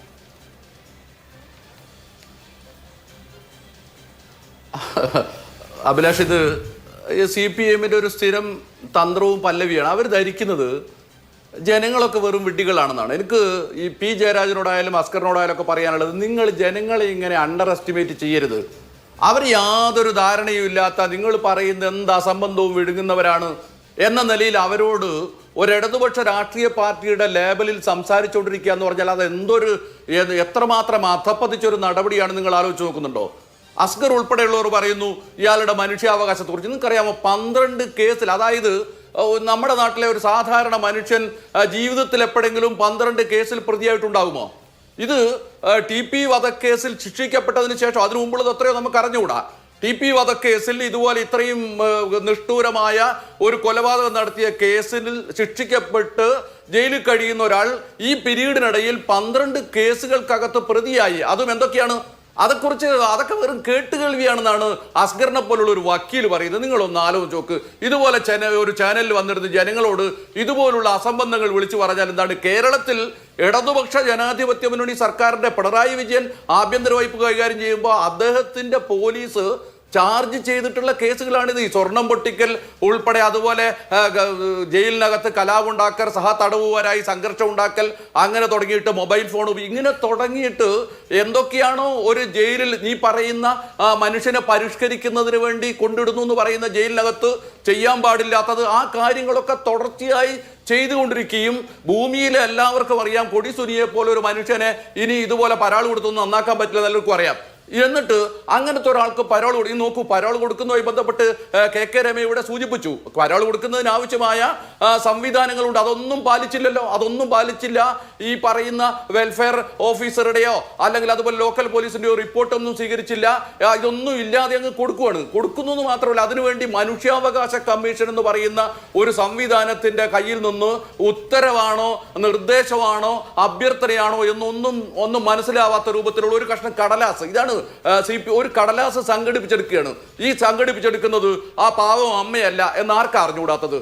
കൊടിസുനിയുടെ അമ്മ മകനെ കാണാതിരിക്കുന്നവരുടെ വ്യഥ കൊണ്ട് മനുഷ്യാവകാശ കമ്മീഷൻ എന്ന് പറയുന്ന ഒരു സാധനം പ്രവർത്തിക്കുന്നുണ്ട്, അവരെനിക്ക് പരിഹാരം ഉണ്ടാക്കി തരുന്നത് വിചാരിച്ചിട്ട് മനുഷ്യാവകാശ കമ്മീഷനെ സമീപിക്കുന്നു. ഇതൊരു CPM നടത്തിക്കൊണ്ടിരിക്കുന്ന, അവർ വളരെ ദുരൂഹമായി ഗോപ്യമായി ഒരുപക്ഷെ നമുക്ക് സങ്കല്പിക്കാൻ കഴിയാത്ത രൂപത്തിൽ സംഘടിപ്പിച്ചുകൊണ്ടിരിക്കുന്ന പ്രവർത്തനത്തിന്റെ ഭാഗമാണ്. നമ്മുടെ മനുഷ്യാവകാശ കമ്മീഷനായിരുന്നാലും ശരി, അതുപോലെ തന്നെ ബാലാവകാശ കമ്മീഷനായിരുന്നാലും ശരി, ലോകായുക്തി ആയിരുന്നാലും ശരി, ഇതുപോലുള്ള സംവിധാനങ്ങളെയൊക്കെ തങ്ങളുടെ ഇതുപോലുള്ള നിക്ഷിപ്ത താല്പര്യങ്ങൾക്ക് വേണ്ടി ഉപയോഗിക്കാൻ പാകത്തിൽ അവർ സെറ്റ് ചെയ്ത് വെച്ചിരിക്കുകയാണ്. നിങ്ങൾ ഈ മനുഷ്യാവകാശ കമ്മീഷന്റെ ആ സാധനം തന്നെ ഒന്ന് വായിച്ചു നോക്കൂ. അതിനകത്ത് അദ്ദേഹം പറയുന്നത് എന്താണെന്ന് ചോദിച്ചാൽ ഇത് ഒരു ശുപാർശയല്ല, എന്താ ശുപാർശ ചെയ്യാനൊന്നും മനുഷ്യാവകാശ കമ്മീഷന് അധികാരമില്ല എന്ന് പറയുന്നു. മനുഷ്യാവകാശ കമ്മീഷന്റെ പൊതുവായ ഒരു അഭ്യർത്ഥന ഒരു കമ്മീഷൻ അംഗത്തിൻ്റെതാണ്. എന്നിട്ട് അവസാനം അദ്ദേഹം പറയുന്നത് ഇങ്ങനെ ഞാൻ ശുപാർശ ചെയ്യുന്നു എന്നാണ്. ശുപാർശ ചെയ്യുന്ന എന്ത് നിയമപരമായ ധാരണയുടെ അടിസ്ഥാനത്തിലാണ്? ഞാൻ ചോദിക്കട്ടെ, സാധാരണഗതിയിൽ TP വധക്കേസ് എന്ന് പറയുന്നത് കേരളത്തിൽ എത്രയേറെ കോളിളക്കം സൃഷ്ടിച്ചതാണ്. ഈ ഉത്തരവ് പുറപ്പെടുവിച്ചിട്ടുള്ള ബൈജുനാഥ് എന്ന് പറയുന്ന ജഡ്ജി, അദ്ദേഹം ഈ കാര്യങ്ങളൊന്നും മനസ്സിലാക്കാത്ത ഒരാളെന്നല്ലല്ലോ. വേറെ ഏതെങ്കിലും ഗൃഹത്തിൽ നിന്ന് ഇന്നലെ വന്നു അതിനോട് മുമ്പിൽ അമ്മയുടെ ഒരു കത്ത് കിട്ടിയപ്പോൾ എന്നാ പിന്നെ മനുഷ്യാവകാശം നിൽക്കട്ടെ എന്ന് വിചാരിച്ച് എഴുതി കൊടുക്കുന്നല്ലോ. അദ്ദേഹത്തിന് കേരളത്തിൽ TP ചന്ദ്രശേഖരന്റെ കൊലപാതകവുമായി ബന്ധപ്പെട്ടുണ്ടായിട്ടുള്ള കോളിളക്കങ്ങളും അതിന്റെ സംഭവ വികാസങ്ങളും ഒക്കെ അറിയാവുന്ന ഒരു ന്യായാധിപനാണ്. അദ്ദേഹം വ്യക്തിപരമായി എൻ്റെ ഒരു സുഹൃത്തു കൂടിയാണ്. ഞാൻ അതിനോട് മറ്റു വിശദാംശങ്ങളൊന്നും പോകുന്നില്ല. പക്ഷെ അങ്ങനത്തെ ഒരാള് ഇങ്ങനെ ഒരു കടലാസ് കൊടുക്കണമെങ്കിൽ അത് വളരെ കൃത്യമായ ഒരു തിരക്കഥയുടെ ഒരു പരിപാടിയുടെ ഭാഗമാണ്. അത് CPM തയ്യാറാക്കുന്നതാണ് എന്ന് ആർക്കാ മനസ്സിലാവാത്തത്? ഇത് CPM നിരന്തരമായി ചെയ്തുകൊണ്ടിരിക്കുന്നതാണ്. ഒരുപക്ഷെ നമ്മൾ മനസ്സിലാക്കേണ്ട ഒരു പ്രശ്നം, CPM എന്ന് പറയുന്ന ഒരു രാഷ്ട്രീയ പാർട്ടി ഇതൊക്കെ ഇഷ്ടപ്പെട്ടിട്ട് ചെയ്യുകയാണെന്ന് ഞാൻ കരുതുന്നില്ല. P. ജയരാജൻ ഇന്ന് ഇറക്കിയിട്ടുള്ള പോസ്റ്റ് വായിച്ചു നോക്കിയാൽ നമുക്കറിയാം. അതുപോലെ P. ജയരാജന്റെ പോസ്റ്റുകളിലെ മറ്റു വിവരങ്ങൾ വായിച്ചാൽ ഇതൊക്കെ അവർ ഇഷ്ടപ്പെട്ട് സന്തോഷപൂർവ്വം അങ്ങനെ ആത്മാർത്ഥമായി വിചാരിച്ച് ചെയ്യുന്ന കാര്യങ്ങളല്ല. CPM എന്ന് പറയുന്ന പാർട്ടി ചെന്നുപെട്ടിട്ടുള്ള അതായത് ക്രിമിനലുകൾക്ക് ഗാങ്സ്റ്റർ സ്റ്റേറ്റ് എന്ന് പറയുന്ന ഒരു അവസ്ഥയിലേക്ക് നമ്മുടെ സംസ്ഥാനത്തെ കഴിഞ്ഞ കുറെ വർഷങ്ങളായി അവർ നടത്തിയ പ്രവർത്തനത്തിന്റെ ഭാഗമായി ചെന്നെത്തി കഴിഞ്ഞിരിക്കുകയാണ്. അവരെ പ്രതിരോധിക്കാൻ ഇവർക്ക് പറ്റില്ല. കൊടിസുനിക്കെതിരായ ഒരു നിലപാട് സ്വീകരിക്കാൻ കേരളത്തിലെ ആഭ്യന്തര വകുപ്പിന് പറ്റില്ല. അങ്ങനെ വന്നാൽ ഈ പാർട്ടി പിരിച്ചുവിട്ടു പോവല്ലാതെ മാർഗമില്ലാത്ത രൂപത്തിൽ ഈ കൊടിസുനി ഉൾപ്പെടെയുള്ള ആളുകൾ കഴിഞ്ഞ കാലങ്ങളിൽ ചെയ്തിട്ടുള്ള കാര്യങ്ങളൊക്കെ പുറത്തു വരും. അതുകൊണ്ടാണ് ഇവർക്ക് ജയിലിൽ ചെന്നിട്ട് K. രാധാകൃഷ്ണൻ ഉൾപ്പെടെയുള്ള ആളുകൾക്ക് ജയിലിൽ പോയി ഇവരെ കണ്ട് സമാധാനിപ്പിക്കേണ്ടി വരുന്നത്, ഒതുക്കി ഇരുത്തേണ്ടി വരുന്നത്, അവർക്ക് ചെയ്യാവുന്ന കാര്യങ്ങളൊക്കെ ചെയ്തു കൊടുക്കേണ്ടത്. നാട്ടുകാർ എന്തൊക്കെ പറഞ്ഞാലും കൊടിസുനി ഒരു മാസത്തേക്കെങ്കിലും പുറത്തിറക്കി കൊടുക്കേണ്ടി വരുന്നത് ഈ നിവൃത്തികേട് കൊണ്ടാണ് എന്ന് നമ്മൾ തിരിച്ചറിയേണ്ടതുണ്ട്. നിവൃത്തികേടും ബാധ്യതയും ഒക്കെ ആവുന്നുണ്ടോ? ഞാൻ അങ്ങയിലേക്ക് വരാം. അഡ്വക്കേറ്റ് ഹസ്കർ, ഈ കൊടിസുനി എന്ന ആൾ ഒരു നിമിഷത്തെ വികാരാവേശത്തിൽ ഒരു കൊലപാതകം ചെയ്തു പോയ ആളല്ല. ഒരു പാർട്ടിയിൽ ആത്മാർത്ഥമായി വിശ്വസിച്ചിട്ട് ആ പാർട്ടിയെ അന്ധമായി വിശ്വസിച്ച് ഒരു കൊലപാതകം ചെയ്ത ആളുമല്ല. പൈസ വാങ്ങിയ ആളെ കൊല്ലുന്ന ആളാണ്. കൊടിസുനി ചെയ്ത ഒരേ ഒരു കൊലപാതകമല്ല TP ചന്ദ്രശേഖരന്റെ കൊലപാതകം. അതിനു മുമ്പ് ഇരട്ടക്കൊലയടക്കം കൊലകൾ നടത്തിയിട്ടുണ്ട്. പണം വാങ്ങി ആളെ കൊല്ലുന്ന ഒരു കൊട്ടേഷൻ ഗ്യാങ് ലീഡറാണ് ഈ കൊടിസുനി. അയാൾ മുൻപ് പരോള് കിട്ടിയപ്പോഴും പരോള് കിട്ടി ഇറങ്ങി ക്രിമിനൽ ആക്ടിവിറ്റി നടത്തി കേസിൽ പ്രതിയായ ആളാണ്. അപ്പോൾ ഇങ്ങനെ ഒരു കൊടും ക്രിമിനലിനെ പുറത്തിറക്കി വിട്ടിട്ട് ഞങ്ങളിത് മനുഷ്യാവകാശത്തിന്റെ പേരിൽ ചെയ്യുന്നതാണ് കേട്ടോ, എല്ലാവർക്കും മനുഷ്യാവകാശം ഇല്ലേ എന്ന് പറയുന്നതിനകത്ത് എന്ത് ന്യായമാണുള്ളത്? അഭിലാഷ്, നമ്മൾ തടവറകളെ കുറിച്ച് മലയാളിക്ക് ഇപ്പോൾ പുതിയ ഒരു കൊളോണിയൽ ഹാങ് ഓവറുള്ള മനസ്സുമായിട്ടാണ് വർത്തമാനം പറഞ്ഞുകൊണ്ടിരിക്കുന്നത്. ഇവിടെ ആരുടെ മനുഷ്യാവകാശത്തെക്കുറിച്ചാണ് നാം ചർച്ച ചെയ്യപ്പെടേണ്ടത് എന്നുള്ളത് നിശ്ചയമായും TP കൊല്ലപ്പെടേണ്ട ആളല്ല. ഞാൻ പലപ്പോഴും ഇത് പറഞ്ഞിട്ടുണ്ട്. ജിൻഡു പലപ്പോഴും അത് ഒരുപക്ഷെ കേട്ടിട്ടുണ്ടാകാത്തത് കൊണ്ടാണ്. TP കൊല്ലപ്പെടേണ്ട ആളായിരുന്നില്ല എന്ന് ഉറച്ചു വിശ്വസിക്കുന്ന ഒരാളാണ് ഞാൻ. അത് പറയുന്നതിന് എനിക്കൊരു അശേഷം ഭയവുമില്ല ആ കാര്യം പറയുന്നതിന്. ഇനി എന്ത് നിലപാടെടുത്തിരുന്നിട്ടും TP ആ നിലപാടുകൾക്കൊപ്പം ജീവിച്ചിരുന്ന ഒരു മനുഷ്യനായിരുന്നതുകൊണ്ടും ഒരു ഉത്തമനായ കമ്മ്യൂണിസ്റ്റ് ആയിരുന്നതുകൊണ്ട് അദ്ദേഹം കൊല്ലപ്പെടാൻ പാടില്ലായിരുന്നു എന്ന് തന്നെയാണ് ഞാൻ കരുതുന്നത്. മറിച്ച് ഇപ്പോൾ വന്നിട്ടുള്ള ആരോപണങ്ങളെന്ന് പറയുന്നത് കൊടിസുനിക്കെതിരെ നടത്തുന്ന മനുഷ്യാവകാശം. ഒരു അമ്മയുടെ ഹൃദയം നിങ്ങൾ കാണുന്നില്ലേ? ആ അമ്മയുടെ മനസ്സ് കാണാനുള്ള സഹനശേഷി നിങ്ങൾ എന്തുകൊണ്ട് ഇല്ലാതെ പോകുന്നു ഈ വിമർശകർക്ക് എനിക്ക് ചോദിക്കാനുള്ളത്. കാരണം ഒരമ്മ നൽകുന്നു തൻ്റെ മകനെ ചേർത്ത് പിടിക്കുക. അവസാനം അമ്മയ്ക്ക് മകനെ കാണാനുള്ള ആഗ്രഹം ഉണ്ടാവും. നമുക്ക് ആർക്കും തെറ്റ് പറയാൻ കഴിയില്ല. അമ്മ മകനെ കാണാൻ ആഗ്രഹിക്കുന്നതേ അല്ല ശ്രീ ഹസ്കർ ഇവിടെ വിഷയം. താങ്കൾ പറഞ്ഞല്ലോ TP ചന്ദ്രശേഖരൻ കൊല്ലപ്പെടേണ്ട ആളായിരുന്നില്ല എന്ന്. ഈ ലോകത്തെ ഒരു മനുഷ്യനും മറ്റൊരു മനുഷ്യനാൽ കൊല്ലപ്പെടാൻ പാടില്ല, മറ്റൊരു കൂട്ടം മനുഷ്യരാലും കൊല്ലപ്പെടാൻ പാടില്ല. എല്ലാവർക്കും ജീവിക്കാനുള്ള അവകാശമാണ് നമ്മുടെ പരമമായ മൗലികമായ അവകാശം. ഒരു മനുഷ്യനും മറ്റൊരു മനുഷ്യനാൽ കൊല്ലപ്പെടാൻ പാടില്ല. ഒരാളും കൊല്ലപ്പെടേണ്ട ആളല്ല. ഇവിടുത്തെ പ്രശ്നം എന്താണ്? ഇയാളൊരു ഹാബിച്വൽ ഒഫൻഡറാണ്, ഒരു സ്ഥിരം ക്രിമിനലാണ്. ജാമ്യം കിട്ടിയോ പരോള് കിട്ടിയോ പുറത്തിറങ്ങിയാൽ ഉടനെ തന്നെ ക്രിമിനൽ കേസിൽ പ്രതിയാവുന്ന ഒരു ഹാബിച്വൽ ഒഫൻഡറെ കുറിച്ച്, സമൂഹത്തിന് ഭീഷണിയായ ഒരാളെ കുറിച്ചാണ് നമ്മൾ സംസാരിക്കുന്നത്. ആ സംസാരത്തിനിടയിൽ അമ്മയുടെ കണ്ണീര് എന്ന കാൽപ്പനികവൽക്കരണം ചെലവാകില്ല.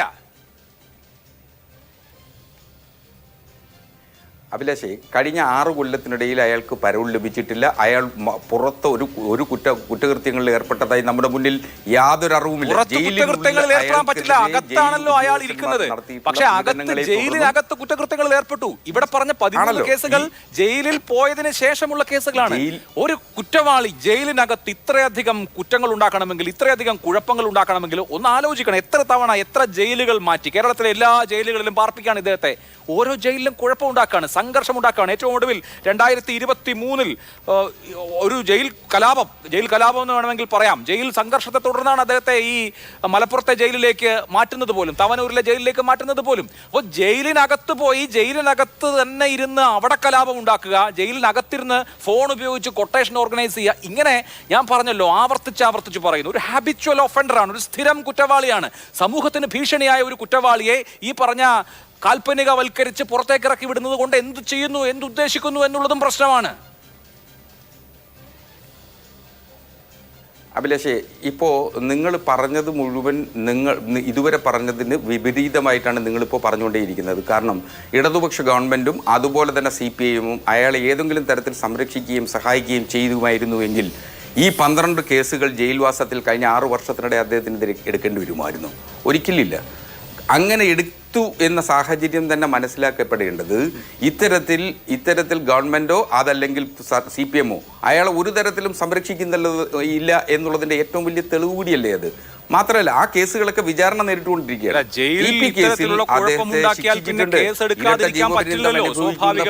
ക്രിമിനലാണ് തന്നെയാണ് അങ്ങ് പറയുന്നത് പോലെ. ഓരോ പ്രശ്നങ്ങളിലും എങ്ങനെയാണ് CPM ഇടപെട്ടത് തുടങ്ങിയ കാര്യങ്ങൾ നേരത്തെ ഇവിടെ NV ബാലകൃഷ്ണൻ സംസാരിച്ചപ്പോൾ പറഞ്ഞല്ലോ. CPM നേതാക്കൾക്ക് ഈ ക്രിമിനലുകളെ ജയിലിലെത്തി അനുനയിപ്പിക്കേണ്ടി വരുന്നതും, ഈ കൊലപാതകികളൊക്കെ പുറത്തിറങ്ങുമ്പോൾ അവരുടെ കാര്യങ്ങൾ നിവർത്തിച്ചു കൊടുക്കേണ്ടതും, അവരുടെ കല്യാണം നടത്തി കൊടുക്കേണ്ടതും, അവരുടെ ബന്ധുക്കളുടെ കാര്യങ്ങൾ നിവർത്തിച്ചു കൊടുക്കേണ്ടതും, അവർ വീട് വെച്ചാൽ ഗൃഹപ്രവേശം നടത്തി കൊടുക്കേണ്ടതും ഒക്കെ പാർട്ടിക്കാരാണെന്ന് വരുന്ന ഒരു സാഹചര്യം ഉണ്ടല്ലോ.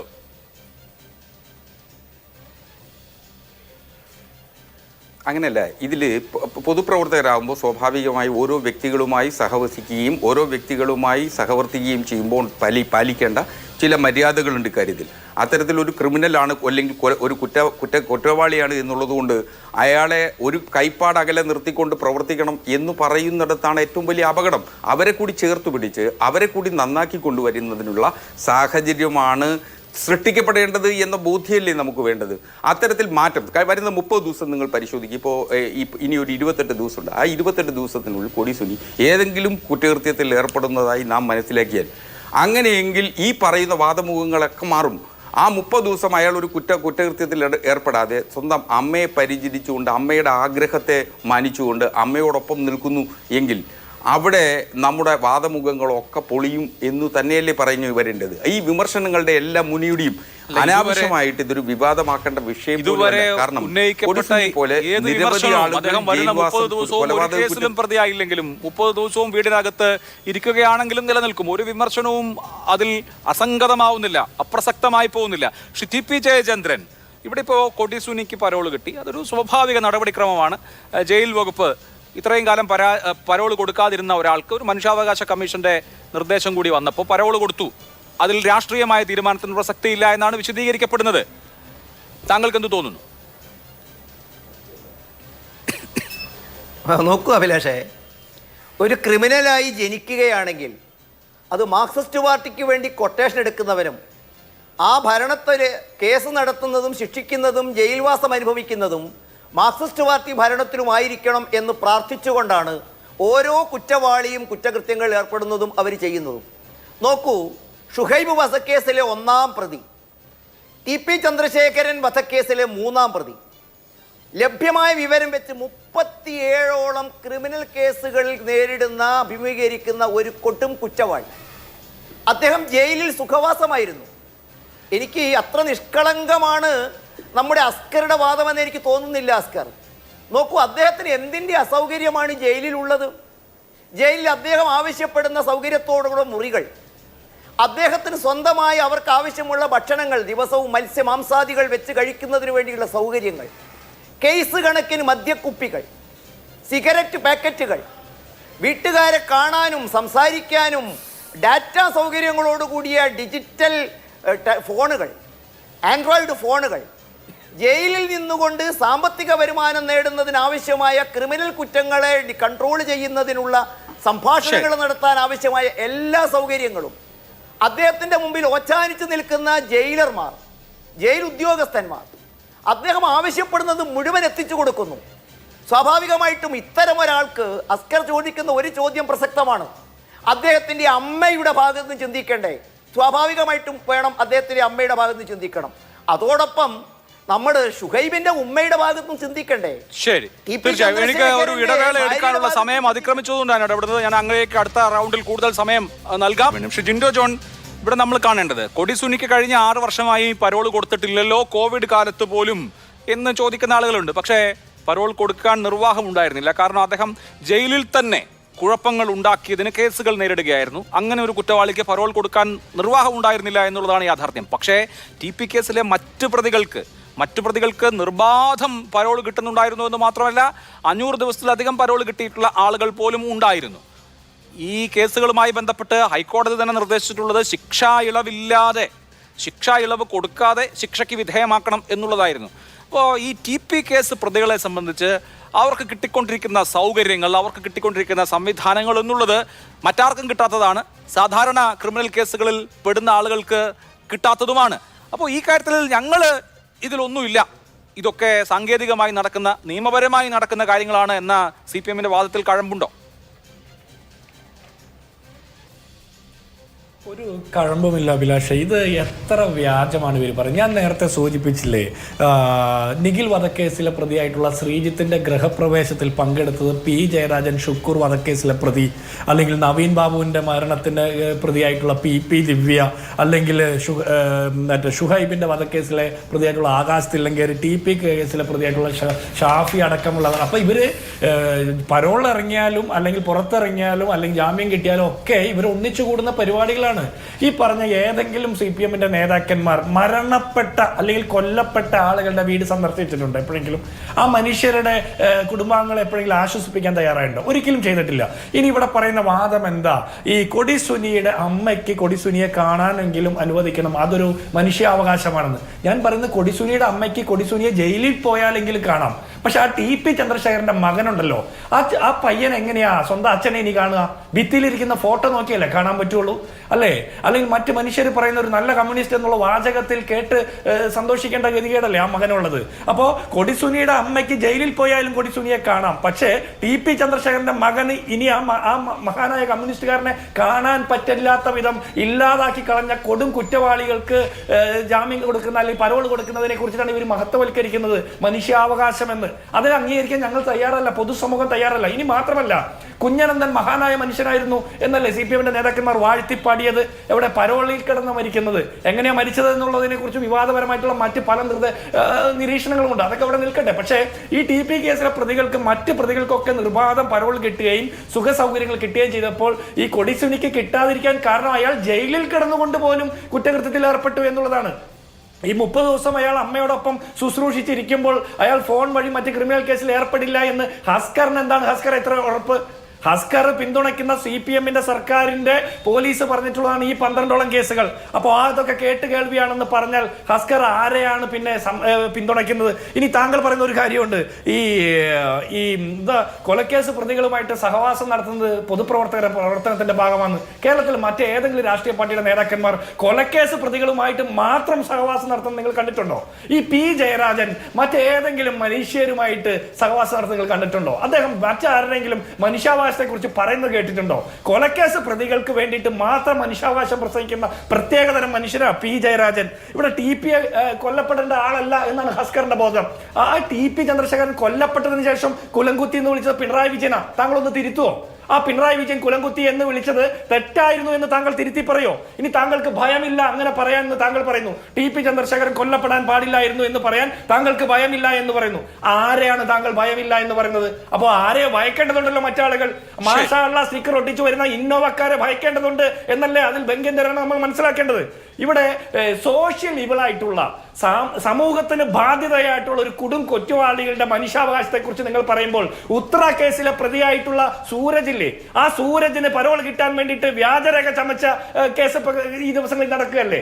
ഈ മൂർഖൻ പാമ്പിനെ വിട്ട് ഭാര്യയെ കടുപ്പിച്ചു കൊന്ന കേസിലെ പ്രതിക്ക് പരോൾ കിട്ടാതിരിക്കാൻ വേണ്ടിയിട്ട് അമ്മ ശ്രമിച്ചു എന്നുള്ള കേസൊക്കെ നടക്കുന്നുണ്ടല്ലോ. അതിനേക്കാൾ കൊടും കുറ്റവാളികളല്ലേ ഇവര്. ആസൂത്രിതമായിട്ട് പ്ലാൻ ചെയ്ത ഒരു മനുഷ്യന്റെ മുഖം വെട്ടി ഛിന്ന ഭിന്നമാക്കി കൊളഞ്ഞ് അതിനുശേഷം കുലം കുത്തിയെന്ന് ആവർത്തിച്ച് പറഞ്ഞ് ആ കൊലക്കേസിലെ പ്രതികളായിട്ടുള്ളവർ തീവ്രവാദികളാണെന്ന് പറഞ്ഞ് പള്ളിക്കാട് ജുമാ മസ്ജിദിലെ ലൈറ്റ് വെളുപ്പാങ്കാലത്തും കെടാതെ കിടന്നു എന്ന് പറഞ്ഞ് മാഷാള്ള സ്റ്റിക്കർ ഒട്ടിച്ചുകൊണ്ട് അത് വർഗീയ ചാപ്പ കുത്തി മറ്റേതൊക്കെയോ സംഘടനകളുടെ തലയിൽ വെച്ച് കെട്ടാൻ ശ്രമിച്ച CPM-ന്റെ സംസ്ഥാന സെക്രട്ടറിയും പാർട്ടി പത്രവും പാർട്ടി ചാനലും വീണ്ടും പുലമ്പിയ ഒരു കേസിലെ കൊടും കുറ്റവാളി ജയിലിൽ കിടന്നും അതിനുശേഷവും വീണ്ടും കുറ്റകൃത്യത്തിൽ ഏർപ്പെടുന്ന ഒരാളുടെ മനുഷ്യാവകാശത്തെ കുറിച്ച് പറയാൻ ഹസ്കറിനെ പോലുള്ള വക്കീലന്മാർക്ക് അല്പം നാണവും ഉളുപ്പും വേണം. ശരി, okay. Shri TP Jayendran master, നോക്കൂ, ഇതിപ്പോ ഒരാളുടെ കാര്യത്തിൽ മാത്രം സംഭവിക്കുന്നതല്ല. ഇവിടെ ജിൻഡോ സൂചിപ്പിച്ച വിഷയമുണ്ടല്ലോ, വടക്കുംപാട് നിഖിൽ വധക്കേസ് പ്രതിയായിട്ടുള്ള ശ്രീജിത്ത് ഒരു ഗൃഹപ്രവേശം നടത്തുകയാണ്, ഒരു വീട് വെക്കുകയാണ്. ആ വീടിന്റെ ഉൾത്തളങ്ങളൊക്കെ ഇപ്പോൾ സോഷ്യൽ മീഡിയയിൽ വൈറലാണ്. ചെഗുവേരയുടെ ചിത്രമൊക്കെ ഇങ്ങനെ വലിയ തോതിൽ വെച്ചിട്ടുണ്ട്. ആ ചെഗുവേരയുടെ ചിത്രത്തിൽ മുഹമ്മദ് ഷാഫി അടക്കമുള്ള ആളുകൾ നിൽക്കുന്നതിന് പടമൊക്കെ. ആ വീട് റിബൺ മുറിച്ച് അകത്തേക്ക് കയറുന്നത് P ജയരാജനാണ്, MV ജയരാജനുണ്ട്, CPM-ന്റെ പ്രമുഖ നേതാക്കളുണ്ട്. അപ്പോൾ കൊലയോ മറ്റേതെങ്കിലും കുറ്റകൃത്യമോ ഒക്കെ നടത്തി ജയിലിൽ കഴിയുന്നവരാണെങ്കിലും അവർ പരോളിൽ ഇറങ്ങിയാൽ അല്ലെങ്കിൽ അവർ ജാമ്യം കിട്ടി പുറത്തു വന്നാൽ അവർക്ക് പാർട്ടിയുടെ ഒരു ഇക്കോസിസ്റ്റത്തിന്റെ തണലുണ്ട്. അവർക്ക് ഒരു ശുഭകാര്യം സംഭവിച്ചാൽ അതിന് കാർമ്മികത്വം വഹിക്കാൻ പാർട്ടിയുടെ ഏറ്റവും പ്രമുഖരായ നേതാക്കൾ തന്നെ എത്തും എന്നൊരു സന്ദേശം അതിനകത്ത് വളരെ വളരെ വ്യക്തമാണ്. മറ്റു പാർട്ടിക്കാരും അങ്ങനെ ആയിരിക്കും കേട്ടോ. ഇവിടെ പക്ഷേ നമുക്ക് വളരെ വിസിബിളായി വിഷ്വലിൽ കാണുന്ന കാര്യമാണ് ഞാൻ പറയുന്നത്. അപ്പോൾ ഈ പ്രതികളെ സംബന്ധിച്ച്, ഈ ക്രിമിനലുകളെ സംബന്ധിച്ച്, ക്രിമിനലുകൾ ഏകരല്ല, അവർക്കൊരു എക്കോസിസ്റ്റത്തിന്റെ പിന്തുണ ഉണ്ട് എന്ന് ജനങ്ങൾക്ക് ബോധ്യപ്പെടാൻ മറ്റെന്തെങ്കിലും വേണോ? നോക്കൂ അഭിലാഷേ, എല്ലാ രാഷ്ട്രീയ പാർട്ടികളിലും ചില സാഹചര്യങ്ങളുടെ സമ്മർദ്ദത്തിനടിപ്പെട്ട് അല്ലെങ്കിൽ ചില സാഹചര്യങ്ങളിൽ അത്തരം സംഘർഷങ്ങളിലേക്കും അതുവഴി പ്രതികളാക്കപ്പെടുകയും അവരുമായി ബന്ധം പുലർത്തുന്നതൊക്കെ സ്വാഭാവികമായിട്ടും ഉണ്ടായിട്ടുണ്ട്. അത് അഭിലഷണീയമല്ല, അത് പ്രോത്സാഹിക്കാൻ പറ്റിയതുമല്ല. പക്ഷേ ഇവിടെ കമ്മ്യൂണിസ്റ്റ് പാർട്ടികളെ സംബന്ധിച്ചിടത്തോളമുള്ള ചരിത്രത്തിൻ്റെ പാഠം അതാണോ? നോക്കൂ, ആ പാർട്ടിയുടെ പതാകയുടെ നിറമെന്ന് പറയുന്നത് മനുഷ്യ രക്തം കൊണ്ട് ഇടയ്ക്കിടെ ചുവപ്പിക്കുന്നതാണ്. അവരുടെ കൊടിയടയാളം എന്ന് പറയുന്നത് മനുഷ്യനെ ആക്രമിച്ച് നശിപ്പിക്കാനുള്ള വാക്കത്തിയും ചുറ്റികയുമാണ്. മനുഷ്യ രക്തത്തിൽ അഭിരമിക്കുന്ന, അതിൽ ആവേശം കൊള്ളുന്ന മാരകായുധങ്ങൾ കൊടിയടയാളമാക്കുക മാത്രമല്ല, ലോക ചരിത്രത്തിൽ ഈ പാർട്ടി കൊല ചെയ്യപ്പെട്ടതിനെ പോലെ അത്രയും ഏതെങ്കിലും ഒരു സംഘർഷത്തിൽ തൊഴിലാളി വർഗ പാർട്ടിയാണ്. അരിവാൾ എന്ന് പറയുന്നത് കൊയ്യാൻ ഉപയോഗിക്കുന്ന, കാർഷിക വൃത്തിക്ക് ഉപയോഗിക്കുന്ന ഒരു ആയുധമാണ്. ചുറ്റിക എന്ന് പറയുന്നത് പണിക്ക് ഉപയോഗിക്കുന്ന ഒരു കാര്യമാണ്. തൊഴിലാളികളുടെ പണിയായുധങ്ങൾ എന്ന അർത്ഥത്തിലാണ്. നമ്മളിപ്പോൾ ഈ വിഷയത്തിലേക്ക് വന്നാൽ ഇപ്പോൾ പല പാർട്ടികൾക്ക് പല കൊടികളുണ്ടാവും. കൊടിയുടെ നിറമല്ലല്ലോ, ആക്ടിവിറ്റിയാണ് പ്രശ്നം. അല്ല, അതിനല്ല അഭിലാഷേ, ചരിത്രത്തിൽ ആ പാർട്ടി ആയുധങ്ങൾ ഉപയോഗിച്ചത് കാർഷിക വൃത്തിക്ക് വേണ്ടിയോ കാർഷിക വർധനവിനോ അല്ല. അവർ ലോകത്ത് ഭരിച്ച ഏതെങ്കിലും ഒരു പ്രദേശത്ത് കാർഷികമോ വ്യാവസായികമായുള്ള ഉന്നമനത്തിൻ്റെ ഉദാഹരണങ്ങൾ ചൂണ്ടിക്കാണിക്കാൻ അഭിലാഷേ ഈ ചർച്ചയിൽ പങ്കെടുത്ത ആർക്കെങ്കിലും സാധിക്കുമോ? അവരുടെ ഭരണത്തിൽ കാർഷിക മേഖലയിൽ ഉണ്ടായിരിക്കുന്ന ഒരു മുന്നേറ്റം, സോവിയറ്റ് റഷ്യ മുതൽക്ക് ഇങ്ങ് കേരളം വരെ ബംഗാൾ ത്രിപുര എടുത്തു കഴിഞ്ഞാൽ എവിടെയാണ് ഈ പാർട്ടിയുടെ അരിവാൾ ഉപയോഗിച്ചുകൊണ്ട് കാർഷിക മുന്നേറ്റം നടത്തിയിട്ടുള്ളത്? എവിടെയാണ് വ്യാവസായിക മുന്നേറ്റം നടത്തിയിട്ടുള്ളത്? പകരം ലോക ചരിത്രത്തിൽ മനുഷ്യ രക്തം കുടിച്ച അനുഭവമല്ലാതെ ആ പാർട്ടിയുടെ പതാകയ്ക്കും ആ പാർട്ടിയുടെ ചരിത്രത്തിനുമുണ്ടോ? നോക്കൂ, ഇപ്പോൾ തന്നെ നമ്മൾ പുറത്തു വന്നു. ഈ പാർട്ടി പലപ്പോഴും പറയും സംഘർഷം ഉണ്ടാകുമ്പോൾ പാർട്ടിക്ക് യാതൊരു ബന്ധവുമില്ല. അത് പറയുകയും പാർട്ടി അകത്താക്കപ്പെടുന്ന ആളുകളെ രക്ഷിക്കാൻ ആവശ്യമായ എല്ലാം കൃത്യമായി എത്തിച്ചു കൊടുക്കുകയും പാർട്ടി പണം കൊടുത്ത് നിശ്ചയിക്കുന്ന വക്കീലന്മാർ ഉപയോഗിച്ചുകൊണ്ട് രക്ഷിക്കാൻ ആവതെല്ലാം ചെയ്യുകയും ചെയ്ത ചരിത്രമില്ലേ? നോക്കൂ, 12 വർഷം കൊണ്ട് 12 കേസാണ് ഇന്ന് നമ്മൾ ചർച്ച ചെയ്യുന്ന സുനി ജയിലിലിരുന്ന് ചെയ്തത്. ഒരു വർഷം ശരാശരി ഒരു കേസ് എന്ന തോതിൽ. ഇപ്പോൾ നേരത്തെ അസ്കർ പറഞ്ഞ മാതിരി ഒരാൾക്ക് പരോള് കൊടുക്കുന്ന അവകാശമാണ്, അത് മാനവികതയാണ്. പക്ഷേ ആ പരോള് കൊടുക്കുന്നത് അയാളെ റിഫോം ചെയ്യാനാണ്, അയാളെ പരിവർത്തനം നടത്താനാണ്. അയാൾക്ക് ശിക്ഷ കൊടുക്കുന്നത് അയാൾക്ക് മാനസാന്തരം വരുത്താനാണ്. അങ്ങനെ അദ്ദേഹത്തെ സമൂഹവുമായുള്ള ബന്ധം ശിക്ഷ കാലാവധി കഴിഞ്ഞ് പുറത്തിറങ്ങിയാൽ സമൂഹത്തിൽ നിന്ന് ഒറ്റപ്പെട്ടു പോകാനിരിക്കാൻ സമൂഹവുമായി ബന്ധപ്പെടാനുള്ള അദ്ദേഹത്തിൻ്റെ ഇണക്ക് ചരടായിട്ടാണ് പരോളിനെ കാണുന്നത് എന്നാണ് ആ രംഗത്ത് പ്രവർത്തിക്കുന്നവർ പറയുന്നത്. പക്ഷേ ഇവിടെ സംഭവിക്കുന്നത് എന്താണ്? പാർട്ടി സമ്മതിക്കുമോ ഇവരെ റിഫോം ചെയ്യാൻ? പാർട്ടി അനുവദിക്കുമോ ഇവരെ മനം മാറ്റാൻ? പാർട്ടി അനുവദിച്ചിട്ടുണ്ടോ ഇവരെ? ഏറ്റവും അവസാനം എൻ്റെ അറിവിൽ പുറത്തിറങ്ങിയ പ്രതികൾ വയനാട് റിസോർട്ടിൽ വെച്ച് യുവാവിനെ ഭീഷണിപ്പെടുത്തിയ കേസാണ് നിൽക്കുന്നത്. മാത്രമല്ല ഇവിടെ കണക്കുകൾ നമ്മുടെ മുമ്പിൽ പറഞ്ഞു. 150 ദിവസമാണ് TP ചന്ദ്രശേഖരനെ കൊന്ന പ്രതികൾക്ക് അസ്കർ എന്ന് പറഞ്ഞ കൊല്ലപ്പെടേണ്ടവനല്ലാത്ത ചിലർ കൊല്ലപ്പെടേണ്ടവനായിട്ടുണ്ടോ എന്ന് എനിക്കറിയില്ല. അങ്ങനെ കൊല്ലപ്പെടേണ്ടവർക്ക് മാർക്സിസ്റ്റ് പാർട്ടിക്ക് കൊല്ലാനുള്ള അധികാരം ഏത് കോടതിയാണ് വകവെച്ച് നൽകിയത് എന്നും ഞാൻ തർക്കിക്കുന്നില്ല. പക്ഷെ 150 ദിവസമാണ് കിർമാനി പുറത്തു കടന്നിരിക്കുന്നത്. അനൂപിന് 175 ദിവസമാണ് പരോള് കിട്ടിയിരിക്കുന്നത്. സിജിൻ 225 ദിവസമാണ് കിട്ടിയിരിക്കുന്നത്. നീണ്ട പട്ടികയുണ്ട് ഇവിടെ. 327 ദിവസങ്ങൾ പുറത്തു കിടന്ന കുഞ്ഞനന്ദന്റെ ചരിത്രമുണ്ട് അതിനകത്ത്. ഞാൻ ചൂണ്ടിക്കാണിക്കുന്നത് ഈ ഒരു റിഫോർമേഷനുള്ള സൗകര്യം, അവകാശം കേരളത്തിലെ മറ്റേതെങ്കിലും രാഷ്ട്രീയ കുറ്റവാളികൾക്ക് ലഭിച്ചിട്ടുണ്ടോ? ശരി. കേരളത്തിലെ സാഹചര്യത്തിന്റെ സമ്മർദ്ദം കൊണ്ട് അടിപ്പെട്ടുപോയ ഏതെങ്കിലും ഒരു രാഷ്ട്രീയേതര കുറ്റവാളിക്ക് ഈ തരത്തിൽ ഉദാരമായ പരോളുകൾ ലഭിച്ചിട്ടുണ്ടോ? ഇവിടെ നമ്മൾ പറയുന്ന മാതിരിയിൽ സാമൂഹ്യ ബന്ധമല്ല, അത്ര നിഷ്കളങ്കവുമല്ല. പാർട്ടിക്ക് വേണ്ടപ്പെട്ടവരെ സംരക്ഷിക്കാൻ, അവർക്ക് വീട് കാച്ചലിനും പാല് കാച്ചലിനും എത്തിച്ചേരാൻ, അവരുടെ കുടുംബത്തെ പോറ്റാൻ, അമ്മമാർക്ക് മകനെ കാണാൻ എനിക്ക് തോന്നുന്നില്ല കൊടിസുനിക്ക് പുറത്തു വരണമെന്ന്. കാരണം അദ്ദേഹത്തിൻ്റെ കൈകളിൽ എപ്പോഴും ആൻഡ്രോയിഡ് ഫോണുകൾ ലഭ്യമാണ്. അമ്മയോട് ദിവസവും അദ്ദേഹം വീഡിയോ കോൾ ചെയ്യാം, സംസാരിക്കാം, കാണാം, സുഖകരം അന്വേഷിക്കാം. ഏത് ഇടപാട് നടത്താനുള്ള സ്വാതന്ത്ര്യമുണ്ട്. പക്ഷെ അതൊന്നുമല്ല. പാർട്ടിയുടെ ഈ ജില്ലാ സമ്മേളനങ്ങൾ നടക്കുന്ന കാലയളവിൽ അദ്ദേഹം ആൻഡ്രോയിഡ് ഫോൺ ഉപയോഗിക്കാൻ നിയമപരമായി സാധിക്കില്ല ആ തരത്തിൽ, പക്ഷേ ഉപയോഗിക്കുന്നുണ്ട് എന്നുള്ളതാണ് കേസ്. 2 ജയിലുകളിലും അതുമായി ബന്ധപ്പെട്ട് പരാതിയും കേസും വന്നിരുന്നു. ഓക്കെ, ശ്രീ BN ഹസ്കർ, ഇവിടെ ഇപ്പൊ നോക്കൂ, ഇന്ന് ഉണ്ടായിട്ടുള്ള പറഞ്ഞോളൂ. അല്ല, ഒന്നുമില്ല. ശമ്പളത്തിന് ജയിലിൽ കഴിയുന്ന ആളാണ് ഈ കൊടിസുനി എന്ന് പറഞ്ഞാൽ നിങ്ങൾക്ക് വിശ്വസിക്കാമോ? പച്ചക്കറി തോട്ടത്തിൽ ജോലി ചെയ്യുന്നു എന്ന് പറഞ്ഞു മാസാമാസം ലഭ്യമായ വിവരം വെച്ച് അദ്ദേഹത്തിന് ഒരു പച്ചക്കറി തോട്ടത്തിലും ഇതുവരെ അദ്ദേഹം ഇറങ്ങി തൂമ്പയെടുത്ത് കിളച്ചിട്ടില്ല. പക്ഷേ പ്രതിമാസം അദ്ദേഹത്തിന് 3000 രൂപയിൽ കുറയാത്ത തുക അദ്ദേഹത്തിന്റെ അക്കൗണ്ടിലേക്ക് ലഭിക്കുന്നുണ്ട്. ഇത്ര സുഭിക്ഷമായ, ഇത്ര ജനോപകാരപ്രദമായ കുറ്റവാളിയുടെ അനുഭവം പ്രകടിപ്പിക്കുന്ന ഒരു ഗവൺമെന്റ് വേറെ ഈ ഭൂമുഖത്തുണ്ടാകുമോ അഭിലാഷ്? ശരി, ഓക്കെ, ശരി. ശ്രീ BN ഹസ്കർ, ഇവിടെ മറ്റ് കൊലപാതക കേസുകൾ എടുക്കൂ. കഴിഞ്ഞ ദിവസമാണ് പെരിയ ഇരട്ടക്കൊലക്കേസിന്റെ വിധി വന്നത്. അതിൽ CPM-ന്റെ പ്രധാനപ്പെട്ട നേതാക്കൾ, വളരെ പ്രധാനപ്പെട്ട മുൻ MLA അടക്കമുള്ള പ്രധാനപ്പെട്ട നേതാക്കൾ പ്രതിയായത് നമ്മൾ കണ്ടു. കുറ്റക്കാരാണ് എന്ന് കണ്ടെത്തിയത് നമ്മൾ കണ്ടു. ഇന്നിപ്പോ ആ കൃപേഷിന്റെയും ശരത്ലാലിന്റെയും മാതാപിതാക്കൾക്ക് പരാതി കൊടുക്കേണ്ടി വന്നിരിക്കുകയാണ്. 5 കൊല്ലം മുൻപ് ഈ 2 കുട്ടികളെ കൊന്നതിന് ശേഷം ഇപ്പോഴും അവരെ അപകീർത്തിപ്പെടുത്തുന്നു എന്ന് പറഞ്ഞ്. ഇപ്പോൾ കൊലപാതകങ്ങൾക്ക് വേണ്ടിയും കൊല്ലപ്പെട്ടവർക്കെതിരെയും പ്രചരിപ്പിക്കുന്ന ഒരു സംവിധാനം അവർ കണ്ട് ഞെട്ടിപ്പോവുകയാണ്. അതുപോലെയാണ് ഈ കൊലപാതകങ്ങളെ സംബന്ധിച്ചും. ഇപ്പോൾ ഇവർക്കൊക്കെ തണലൊരുക്കുന്ന, ഇവരൊക്കെ ഏതെങ്കിലുമൊക്കെ തരത്തിൽ സംരക്ഷിക്കുന്ന ഒരു സിസ്റ്റം ഉണ്ടാവുന്നത് ഇനിയും ചോര വീഴാനും ഇനിയും തലകൾ ഉരുളാനുമുള്ള ഇടയല്ലേ ഉണ്ടാക്കുക. അപ്പോൾ രാഷ്ട്രീയ കൊലപാതകങ്ങൾ അവസാനിക്കണം. ജനാധിപത്യത്തിൽ, രാഷ്ട്രീയത്തിൽ സംവാദങ്ങളാണ് വേണ്ടത് എന്ന നിലയിൽ ഒരു പരിഷ്കരണം ഉണ്ടാവാൻ. ഇപ്പോൾ ജയിലിനെ കുറിച്ച് താങ്കൾ പരിഷ്കരണത്തിന്റെ വാക്കുകളാണല്ലോ പറഞ്ഞത്. ആ നിലയ്ക്ക് നമ്മുടെ രാഷ്ട്രീയ സംസ്കാരം പരിഷ്കരിക്കപ്പെടണമെങ്കിൽ ഇമാതിരി ഏർപ്പാടുകളൊക്കെ നിർത്തണ്ടേ? അഭിലാഷ്, നിശ്ചയമായും അത്തരമൊരു പരിവർത്തനം രാഷ്ട്രീയ പ്രവർത്തനത്തിൽ ഉണ്ടാവേണ്ടതുണ്ട്.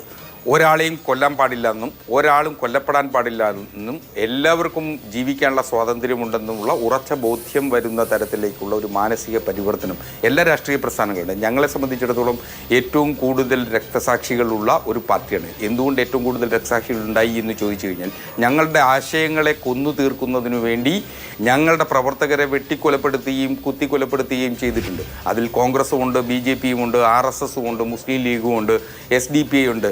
അങ്ങനെ നിരവധി രാഷ്ട്രീയ പ്രസ്ഥാനങ്ങളാൽ കൊല ചെയ്യപ്പെടേണ്ടി വന്നിട്ടുള്ള നിർഭാഗ്യകരമായിട്ടുള്ള ജീവിതം നയിക്കുന്ന നിരവധി കുടുംബങ്ങൾ ഉള്ള ഒരു പാർട്ടിയാണ്. അതുകൊണ്ട് അവരെയൊക്കെ അടുത്തറിഞ്ഞ ആളുകൾ എന്ന നിലയിൽ നിശ്ചയമായും ഒരാൾ പോലും കൊല്ലപ്പെടാൻ പാടില്ലെന്ന് വിശ്വസിക്കുകയും അതിനായി പ്രവർത്തിക്കുകയും ചെയ്യുക എന്നുള്ളതാണ് ഏറ്റവും പരമപ്രധാനമായിട്ടുള്ളത്. മാത്രമല്ല, നാം ജയിലുകളെ നോക്കിക്കാണുമ്പോൾ ജയിലുകളിൽ ഇപ്പോൾ പറയുന്നു ജയിൽ പുള്ളികൾക്ക് ഒരു തരത്തിലുമുള്ള സ്വാതന്ത്ര്യം ലഭിക്കരുത് എന്നുള്ള നിഷ്കർഷയും അത്തരം ചർച്ചകളും പൊതുസമൂഹത്തിനുള്ളിൽ തെറ്റായ സന്ദേശം നൽകും. ജയിൽവാസം എന്ന് പറയുന്നത് ഏതൊരു വ്യക്തിയും അട്ടിമറിക്കാൻ കഴിയുന്ന തരത്തിലുള്ള സാഹചര്യം സൃഷ്ടിക്കലാണ്. അവിടെ തൊഴിലെടുക്കാനുള്ള അവകാശമുണ്ട്. തൊഴിലെടുക്കുന്നതിന് അവർക്ക് അർഹമായ കൂലി ലഭിക്കാനുള്ള അവകാശമുണ്ട്. അവരുടെ ഭക്ഷണത്തെ സംബന്ധിച്ച് നിയമപരമായി അവർക്ക് അവകാശമുണ്ട്. അതുപോലെ തന്നെയാണ് അവരുടെ വസ്ത്രങ്ങളെ സംബന്ധിച്ച് നിയമപരമായി അവർക്ക് അവകാശമുണ്ട്. അതേ അവകാശം തന്നെയാണ് അവർക്ക് അവധി ലഭിക്കുന്നതിനുള്ള അവകാശം. അതുപോലെ തന്നെ ജയിൽ ശിക്ഷയിൽ നല്ല നടപ്പിനെ തുടർന്ന് ജയിൽ ശുപാർശ കമ്മിറ്റികളുടെ അനുമതിയോടുകൂടി അവരെ ഒരു പക്ഷേ ജയിൽ ശിക്ഷിക്കപ്പെട്ട കാലാവധിയിൽ കുറവ് ചെയ്യുന്നുള്ളതും അതും കുറ്റവാളികളുടെ അല്ലെങ്കിൽ ശിക്ഷിക്കപ്പെട്ടിരിക്കുന്ന ആളുകളുടെ അവകാശമാണ്. അപ്പോൾ അത്തരം അവകാശങ്ങളെക്കുറിച്ച് വളരെ കൃത്യതയോടുകൂടി നാം പറയുമ്പോൾ ഇത്തരം ഒറ്റപ്പെട്ട സംഭവങ്ങൾ, ഇപ്പോൾ കൊടിസുനിയെ പോലുള്ള ഒരാൾക്ക് എന്തുകൊണ്ട് മനുഷ്യാവകാശം ലഭിക്കണ്ട എന്ന് വാശി പിടിക്കുന്നിടത്ത് അയാളുടെ അമ്മയ്ക്കൊരു മനുഷ്യാവകാശം ഉണ്ടെന്നും ആ അമ്മയുടെ ഹൃദയം കാണാനുള്ള സന്മനസ്, അവരുടെ മനസ്സ് കാണാനുള്ള സന്മനസ് പൊതുസമൂഹം കാണിക്കണം. അതുകൊണ്ടാണ് ഇത്തരത്തിൽ അതിൽ കുറ്റവാളിയുടെ പ്രവൃത്തികൾ മൂലമല്ല, അയാൾ ചെയ്തിട്ടുള്ള ഏറ്റവും കൊടും ക്രൂരമായിട്ടുള്ള പ്രവൃത്തികളാണെങ്കിൽ പോലും അയാൾ തിരുത്തുന്നുണ്ടോ എന്നുള്ളതാണ് പൊതുസമൂഹം വീക്ഷിക്കേണ്ടത്. ആ തിരുത്തലുകൾ വരുത്തുന്നതിനുള്ള മാനസികമായ പക്വത, തയ്യാറെടുപ്പുകൾ നിശ്ചയമായും ജയിലറകളിൽ കഴിയുന്ന ഓരോ തടവുകാരനും ഉണ്ടായിട്ടുണ്ട് എന്നുള്ളതാണ് വസ്തുത. തടവറകൾ പരിശോധിച്ചു കഴിഞ്ഞാൽ, തടവറകളിൽ സന്ദർശിച്ചു കഴിഞ്ഞാൽ വളരെ കൃത്യമായി ഇക്കാര്യത്തിൽ ബോധ്യം വരും. അങ്ങനെ വളരെ കുറഞ്ഞ അളവിൽ ഒരാഴ്ച പോലും ജയിൽവാസം അനുഭവിക്കാൻ കഴിയാതെ വരുന്ന, മാനസികമായി കഴിയാതെ വരുന്ന ആളുകളാണ് മഹാഭൂരിപക്ഷം ആളുകളും. അപ്പോൾ തടവറ അങ്ങനെ സുഖവാസ കേന്ദ്രമൊന്നും അല്ലല്ലോ. അപ്പോൾ തടവറയ്ക്കുള്ളിൽ കിടക്കുന്ന ആ മനുഷ്യരുടെ അവകാശം ഇത്തരത്തിൽ അവർക്ക് ലഭിക്കേണ്ട നിയമപരമായ ബാധ്യത കൂടി ഇല്ലാതാക്കുന്ന തരത്തിൽ ചർച്ചകൾ പോകുന്നത് ശരിയല്ല. ഞാൻ കഴിഞ്ഞ ദിവസം എൻ്റെ ഒരു പ്രതി ഒരു കൊലക്കേസിൽ ശിക്ഷിക്കപ്പെട്ട് ജയിൽവാസം ഇരിക്കട്ടെ, അദ്ദേഹത്തിൻ്റെ അമ്മ ഗുരുതരമായ ക്യാൻസർ രോഗം മൂലം ദീർഘകാലമായി ആശുപത്രിയിലായിരുന്നു. ഒരിക്കൽ പോലും അമ്മയെ കാണാൻ കഴിഞ്ഞില്ല. അമ്മ മരണപ്പെട്ടിട്ട് അമ്മയുടെ മുന്നിൽ ആ മൃതശരീരം കാണാൻ പോലും ജയിലധികൃതർ അനുവദിച്ചിരുന്നില്ല. ഒടുവിൽ ഈ ചടങ്ങിൻ്റെ ദിവസം മാത്രം വീട്ടിൽ കൊണ്ടുവരികയും ബന്ധുമിത്രാദികളുമായി സംസാരിക്കുകയും ഫോട്ടോയ്ക്ക് മുന്നിൽ പ്രാർത്ഥിക്കുകയും ഒക്കെ ചെയ്യേണ്ടി വരുന്ന സാഹചര്യം നേരിൽ കണ്ട ഒരാളാണ്. അപ്പോൾ അത്തരം ദുരന്തമുഖങ്ങൾ അനുഭവിക്കുന്ന നിരവധി ജയിൽ കുറ്റവാളികളുണ്ട്. അപ്പോൾ ആ കുറ്റവാളികൾക്കൊക്കെ തിരുത്താനുള്ള സാഹചര്യം നമ്മുടെ തടവറകളിൽ നടക്കുന്നുണ്ട് എന്നുള്ള വസ്തുത കൂടി മനസ്സിലാക്കണം. അതാണ് ലോകരാജ്യങ്ങൾ ആകമാനം എടുക്കുന്നത്. അതിൽ ഏതെങ്കിലും ഒരു രാഷ്ട്രീയ പ്രാധാന്യമുള്ള കേസിൽ അല്ലെങ്കിൽ ഏതെങ്കിലും ഒരു സെൻസേഷണൽ കേസിൽ ശിക്ഷിക്കപ്പെട്ടു എന്നുള്ളത് കൊണ്ട് അങ്ങനെ എല്ലാ അവകാശങ്ങളും നിഷേധിക്കുന്നത് തെറ്റായ, എല്ലാ അവകാശങ്ങളും നിഷേധിക്കുന്നു എന്ന ഒരു സാഹചര്യം ഉണ്ടാവാൻ പാടില്ല എന്നുള്ളതാണല്ലോ താങ്കളുടെ വാദം. പക്ഷേ NV ബാലകൃഷ്ണൻ, ഇപ്പോൾ നോക്കൂ, കഴിഞ്ഞ കുറേ കാലമായി വടക്കേ മലബാറിലെ രാഷ്ട്രീയ കൊലപാതകങ്ങളിൽ കുറവ് വന്നിട്ടുണ്ട്, രാഷ്ട്രീയ സംഘർഷങ്ങളിലും കുറവ് വന്നിട്ടുണ്ട്. ഒരു പതിറ്റാണ്ട് മുൻപുള്ളതുപോലെ ഒരു വർഷത്തെ കണക്കെടുത്താൽ 10-15 ആളുകൾ രാഷ്ട്രീയ കൊലപാതകങ്ങളിൽ കൊല്ലപ്പെടുന്ന സാഹചര്യവും മാറിയിട്ടുണ്ട്. അതൊക്കെ എനിക്ക് തോന്നുന്നത് നമ്മുടെ സമൂഹത്തിൽ വന്നിട്ടുള്ള പുതിയ ശക്തമായ പൊതുബോധത്തിൻ്റെയും കൂടി പ്രതിഫലനമാണ് എന്നുള്ളതാണ്. അക്രമ രാഷ്ട്രീയം പൊതുവെ സമൂഹം അംഗീകരിക്കുന്നില്ല, അതിനെ നിരുത്സാഹപ്പെടുത്തുന്ന സമീപനമാണ് സ്വീകരിക്കുന്നത് എന്നുള്ളതും ഇതിനൊരു കാരണമാകാം. അങ്ങനെ ഒരു പാരഡൈം ഷിഫ്റ്റ് തന്നെ ഈ പറയുന്ന നമ്മുടെ പൊളിറ്റിക്കൽ ലാൻഡ്സ്കേപ്പിൽ സംഭവിച്ചിട്ടുണ്ട്. അപ്പോൾ അങ്ങനെയുള്ള ഒരു പുതിയ അന്തരീക്ഷത്തിൽ ഈ കൊലപാതകികളെയൊക്കെ ഏതെങ്കിലും തരത്തിൽ സംരക്ഷിക്കുക, അവർക്കൊക്കെ എന്തെങ്കിലുമൊക്കെ സഹായം ചെയ്തു കൊടുക്കുക, താങ്കൾ പറയുന്നത് പോലെ അത് ചെയ്തേ പറ്റൂ എന്നുള്ള സാഹചര്യം ഉണ്ടാവാം. അത്തരം കാര്യങ്ങളൊക്കെ ഇനിയുള്ള കാലത്ത് ഏതെങ്കിലും തരത്തിലുള്ള രാഷ്ട്രീയ പാർട്ടിയെ സംബന്ധിച്ച് ചെയ്യാൻ കഴിയുന്ന എന്ന് പറഞ്ഞാൽ ചെയ്ത് ഏതെങ്കിലും തരത്തിലൊരു പൊതുസമൂഹത്തിൽ നിൽക്കാൻ കഴിയുന്ന അന്തരീക്ഷം ഇവിടെ ഉണ്ടോ? അഭിലാഷിന്റെ ചോദ്യത്തിലേക്ക് ഞാൻ വരാം. അതിനു മുമ്പ് 1-2 കാര്യങ്ങൾ പരാമർശിക്കുന്നുണ്ട്. പ്രത്യേകിച്ച് ഒരു ചർച്ചയിൽ പങ്കെടുക്കുമ്പോൾ കേട്ടുപോകുമ്പോൾ ഉണ്ടാകുന്ന ഒരു വിഷമം കൊണ്ട് മാത്രം പറയുന്നതാണ്. അതിലൊന്ന്, ജയേന്ദ്രമാഷ് എൻ്റെ ഒരു അടുത്ത സുഹൃത്താണ്, ഞങ്ങൾ നാട്ടുകാരാണ്, വലിയ വ്യക്തിബന്ധങ്ങൾ സൂക്ഷിക്കുന്നവരാണ് പരസ്പരം. പക്ഷേ അദ്ദേഹത്തിൻ്റെ ഒരു ധാരണ, കാര്യങ്ങളെക്കുറിച്ചുള്ള അദ്ദേഹത്തിൻ്റെ ധാരണ ഇത്ര പ്രാകൃതമാണെന്ന് ഒരുപക്ഷെ വ്യക്തിപരമായ അടുപ്പത്തിൽ പോലും ഞാൻ മനസ്സിലാക്കിയിട്ടില്ല. കമ്മ്യൂണിസ്റ്റ് പാർട്ടികളുടെ കൊടി ചുവപ്പായത് എങ്ങനെയാണ് എന്ന് മനസ്സിലാക്കാതെയാണ് അത് സാധാരണ നമ്മളേതോ ശാഖയിലോ അല്ലെങ്കിൽ ഏതെങ്കിലും BJP യോഗത്തിലോ വിശദീകരിക്കുന്ന പോലെ മനുഷ്യനെ കൊന്ന ചോരയാണ് എന്നൊക്കെ പറഞ്ഞാൽ നമ്മളൊരു സാമാന്യമായ ചരിത്രബോധമെങ്കിലും സൂക്ഷിക്കേണ്ടതല്ലേ ജയേന്ദ്രമാഷ് എന്ന് ഞാൻ ചോദിക്കുകയാണ്. അത് ഞാൻ ചോദിക്കുന്നതിന് മുമ്പ് അസ്കർ ചോദിക്കേണ്ടതാണ്, പക്ഷെ അദ്ദേഹം ചോദിച്ചില്ല എന്നതുകൊണ്ടാണ്. അദ്ദേഹം ചോദിക്കുന്നത് ഞാൻ കരുതിയത്, പക്ഷെ അതും ചോദിച്ചില്ല. അതുപോലെ തന്നെ ഈ കമ്മ്യൂണിസ്റ്റ് പാർട്ടിയെ സംബന്ധിച്ചും മാർക്സിസത്തെ സംബന്ധിച്ചും ലോകത്താകെ മാർക്സിസം ഉണ്ടാക്കിയ കാര്യങ്ങളെക്കുറിച്ചൊക്കെ ഒരുപാട് തർക്കങ്ങളും അഭിപ്രായ വ്യത്യാസങ്ങളും ഒക്കെ നിലനിർത്തുന്ന ഒരാളാണ് ഞാൻ. പക്ഷെ അതുകൊണ്ട് നമ്മൾ വസ്തുത നിരാകരിക്കാൻ പാടില്ല. അപ്പം സോവിയറ്റ് യൂണിയൻ എന്ന് പറയുന്ന രാജ്യമൊക്കെ രൂപപ്പെടുന്നതിന് മുമ്പുള്ള സാറസ് റഷ്യയെ കുറിച്ചൊക്കെ അലക്സാണ്ടർ പുഷ്കിനെ പോലെയൊക്കെയുള്ള വിശ്വപ്രസിദ്ധരായ സാഹിത്യകാരന്മാരുടെ നോവലുകളൊക്കെ ഒരുപാട് പറഞ്ഞിട്ടുണ്ട്. മാഷ് ഒന്ന് എടുത്ത് വായിച്ചു നോക്കണം. അന്നത്തെ സോവിയറ്റ് യൂണിയന്റെ ദാരിദ്ര്യം എന്തായിരുന്നു. ആ സോവിയറ്റ് യൂണിയനെ ആളുകൾ പട്ടിണി കിടക്കാത്ത ഒരു നാടൊക്കെ ആക്കി മാറ്റുന്നത് കമ്മ്യൂണിസ്റ്റ് പാർട്ടിക്ക് ഒരുപാട് പങ്ക് വഹിച്ചിട്ടുണ്ട്. അത് മാത്രമല്ല അവരുടെ മനുഷ്യാവകാശവുമായി ബന്ധപ്പെട്ട് മറ്റൊരുപാട് പ്രശ്നങ്ങളൊക്കെ വേറെ ചർച്ച ചെയ്യേണ്ടതുണ്ട്. അതിനൊന്നും സമയമല്ലാത്തതുകൊണ്ട് ഞാൻ പറഞ്ഞത് നമ്മൾ എപ്പോഴും ഒരു കാര്യത്തെ സമീപിക്കുമ്പോൾ അതിന് ശരിയായ തലത്തിൽ നിന്നാണ് സമീപിക്കേണ്ടത്. അല്ലാതെ അതിനോട് ഒരു വളരെ പ്രാകൃതമായ നിലയിൽ ഒരു പ്രശ്നത്തെ സമീപിക്കുന്നത് ശരിയല്ല എന്ന് ഒന്ന് സൂചിപ്പിച്ചു പോകേണ്ടത് അത്യാവശ്യമാണെന്ന് തോന്നിയതുകൊണ്ട് ഞാനതിവിടെ സൂചിപ്പിക്കുന്നു മാത്രം. സമയമില്ലാത്തതുകൊണ്ട് മറ്റു വിശദാംശങ്ങളിലേക്ക് ഞാൻ പോകുന്നില്ല. പിന്നെ അസ്ഗർ ചൂണ്ടിക്കാണിച്ച കുറച്ച് കാര്യങ്ങളാണ്.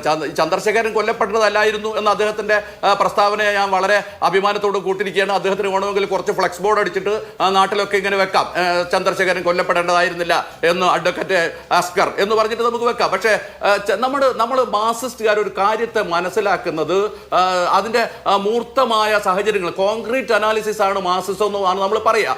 അങ്ങനെ വരുമ്പോൾ ഈ ചന്ദ്രശേഖരന്റെ കൊലപാതകം, അത് ഉണ്ടാക്കിയത്, അതിനെ തുടർന്ന് നടത്തിയിട്ടുള്ള പ്രവർത്തനം, ഇതൊക്കെ അസ്ഗർ വക്കീലിന് അറിയാതിരിക്കാൻ ഒരു സാധ്യതയില്ല. അതുകൊണ്ട് ആളുകളെ കബളിപ്പിക്കുന്നതിന് വേണ്ടി നമ്മൾ ഇതുപോലെ പ്രസ്താവന നടത്തിയതുകൊണ്ട് വിശേഷിച്ച് കാര്യമൊന്നുമില്ല. പിന്നെ അദ്ദേഹത്തിന്റെ അമ്മയുടെ മനുഷ്യാവകാശത്തെ കുറിച്ചാണല്ലോ അദ്ദേഹം സംസാരിച്ചുകൊണ്ടിരിക്കുന്നത്. ഞാൻ അദ്ദേഹത്തോട് ചോദിക്കുന്നത്, അദ്ദേഹം ഒരു വക്കീലാണല്ലോ.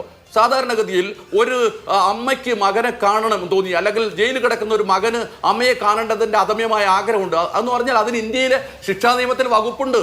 പോലീസ് എസ്കോർട്ടോട് കൂടി ഇയാളെ നമുക്ക് കൊണ്ടുപോയിട്ട് അമ്മയെ കാണിക്കാം, അമ്മയായി ബന്ധപ്പെട്ട എന്തെങ്കിലും ചടങ്ങിൽ പങ്കെടുക്കാം, തിരിച്ചു കൊണ്ടുവരാം. അതിനൊക്കെ ഇന്ത്യൻ ശിക്ഷാ നിയമത്തിലും ജയിൽ നിയമത്തിലും ഒക്കെ വകുപ്പുണ്ട്. ഇനി അതല്ല, മറ്റു തരത്തിൽ ബുദ്ധിമുട്ടൊന്നും ഇല്ലാത്തതാണ്, ഇയാൾ അമ്മ സുഖമില്ലാതെ കിടക്കുകയാണ്, അമ്മയൊന്ന് കാണുക വെച്ചാൽ ഒരു സാധാരണ പരോൾ അനുവദിക്കാം. ഒരാഴ്ച നീണ്ടു നിൽക്കുന്ന ഒരു സാധാരണ പരോൾ അനുവദിക്കാം. അങ്ങനെ സാധാരണ പരോൾ അനുവദിച്ചാൽ അദ്ദേഹത്തിന് പോയി തന്റെ അമ്മയെ കണ്ട് ഒരാഴ്ച അമ്മയെ പരിചരിച്ച് തിരിച്ചു പോരാൻ ആവശ്യമായ സൗകര്യം ഉണ്ടാവും. ഇവിടെ ഇതൊന്നും അല്ലല്ലോ അസ്ഗറെ സംഭവിക്കുന്നത്. സംഭവിച്ചത് എന്താണ്? ഒരു മാസത്തേക്ക് പരോൾ, അതൊരു അസാധാരണ നടപടിയാണ്. അത് സാധാരണ ജയിലിൽ കിടക്കുന്ന ആളുകൾക്ക് സാധാരണ കിട്ടാത്ത അസാധാരണമായ ഒരു നടപടിയാണ്. അത്തരമൊരു നടപടി സ്വീകരിക്കുന്നതിനെ അസ്ഗറിനെ പോലെ ഒരാൾ വന്ന് ഇങ്ങനെ സാധൂകരിച്ചാൽ അത് അങ്ങേയറ്റം ബുദ്ധിമുട്ടുണ്ടാക്കുന്നതാണ്. നമ്മളൊരു കാരണവശാലും നമ്മൾ അത്തരത്തിൽ ചെയ്യാൻ പാടില്ല. തനി ഞാൻ അഭിലാഷിന്റെ ചോദ്യത്തിലേക്ക് നേരിട്ട് വരികയാണ്.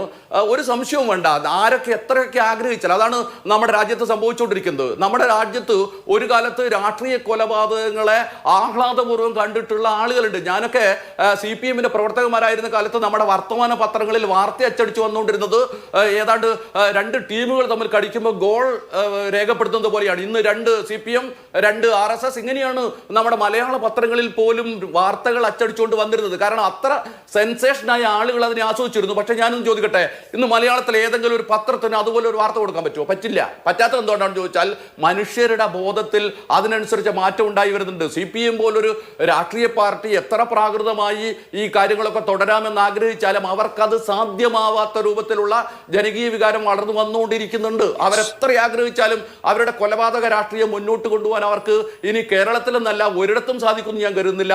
അങ്ങനെ സാധിക്കില്ല. പക്ഷെ അപ്പോഴും CPM എന്ന് പറയുന്ന ഈ രാഷ്ട്രീയ പാർട്ടി പണ്ട് ചെയ്തു പോയിട്ടുള്ള അരുതായ്മകളുടെ അല്ലെങ്കിൽ ഇത്തരത്തിലുള്ള കൊട്ടേഷൻ സംഘങ്ങളെയൊക്കെ പോറ്റി വളർത്തിക്കൊണ്ട് കേരളത്തിൽ നടത്തിയിട്ടുള്ള എണ്ണമറ്റ കൊലപാതകങ്ങളുടെ അതിഭീകരമായ തടവറയിലാണുള്ളത്. അതിന്റെ നേതാക്കന്മാർക്ക് അവിടുന്ന് രക്ഷപ്പെടുക സാധ്യമല്ല. പി ജയരാജന് കൊടിസുനിയെ ന്യായീകരിക്കാതെ, അതുപോലെ തന്നെ ഈ ഇന്നലെ വീട്ടുകൂടലിന് പോയില്ല, ഒരു ഗൃഹപ്രവേശത്തിന് പോയില്ല, പോവാതെ നിൽക്കാൻ പറ്റില്ല. അങ്ങനെ ഒരു രാഷ്ട്രീയ പ്രവർത്തകരായിട്ട് അവർക്ക് നിൽക്കാൻ പറ്റില്ല. അതാണ് പ്രശ്നം. അദ്ദേഹം ആലോചിക്കേണ്ട ഒരു കാര്യമുണ്ട്. അദ്ദേഹം പറയുന്നുണ്ടല്ലോ, എന്താണ് ഈ കേസിൽ പങ്കാളിയായിട്ടുള്ള ആളുകൾ മാത്രമല്ല, അവർക്ക് കുടുംബമുണ്ട്, അവർക്ക് അതുപോലെ അവരെയൊക്കെ സന്ദർശിക്കേണ്ടി വരും. അദ്ദേഹത്തെ അതുപോലെ തന്നെ അസ്ഗറിനെയൊക്കെ ഞാനൊരു കാര്യം ഓർമ്മപ്പെടുത്തുകയാണ്. ഈ കേരളത്തിലെ കമ്മ്യൂണിസ്റ്റ് പാർട്ടിയുടെ സ്ഥാപക നേതാക്കളിൽ പ്രമുഖനായിരുന്ന ഒരാളാണ് CH കണാരൻ. CH കണാരൻ ആദ്യകാല നേതാക്കളിൽ ഒരാളാണ്.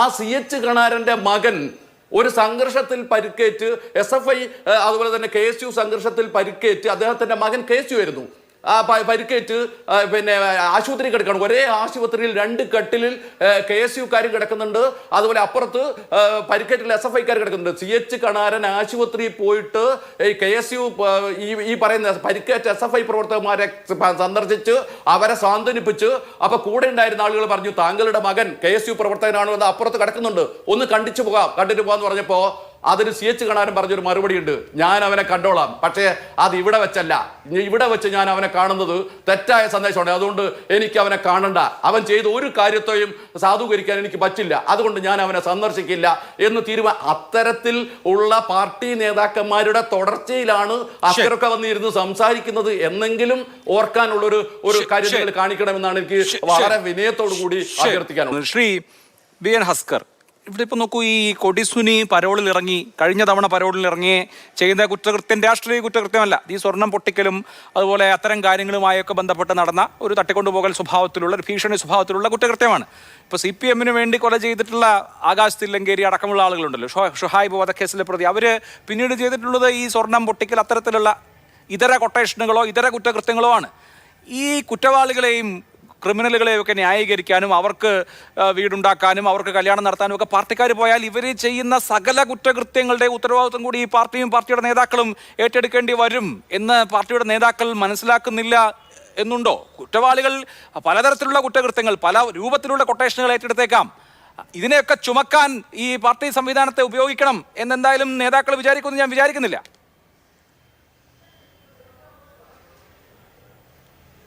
അഭിലാഷ്, ഈ കുറ്റകൃത്യത്തിൽ ഏർപ്പെടുന്നവർ പുലിപ്പുറത്തെ സഞ്ചാരം പോലെയാണ്. അവർക്ക് ഒരിക്കൽ പോലും അങ്ങനെ വളരെ എളുപ്പത്തിൽ ആ പുലിയുടെ പുറത്ത് നിന്ന് താഴെ ഇറങ്ങാൻ കഴിയാറില്ലാതെ വരുന്ന സാഹചര്യത്തിലൂടെ കടന്നു പോകുന്നതാണ്. പക്ഷേ ഭാഗ്യവശാൽ വളരെ കൃത്യമായി ഇവരെ നിരീക്ഷിച്ചു കഴിഞ്ഞാൽ കുറച്ച് കാലം കഴിയുമ്പോൾ സ്വാഭാവികമായി ഇവർ ഈ കുറ്റകൃത്യങ്ങളിൽ നിന്ന് ജയിൽവാസത്തെ തുടർന്നും ശിക്ഷയുടെ കാഠിന്യത്തെ തുടർന്നും ഒക്കെ തന്നെ അവർ ഇത്തരം കുറ്റകൃത്യങ്ങളിൽ നിന്ന് പിന്തിരിയുന്ന കാഴ്ചയാണ് പൊതുവെ കണ്ടുവരാറുള്ളത്.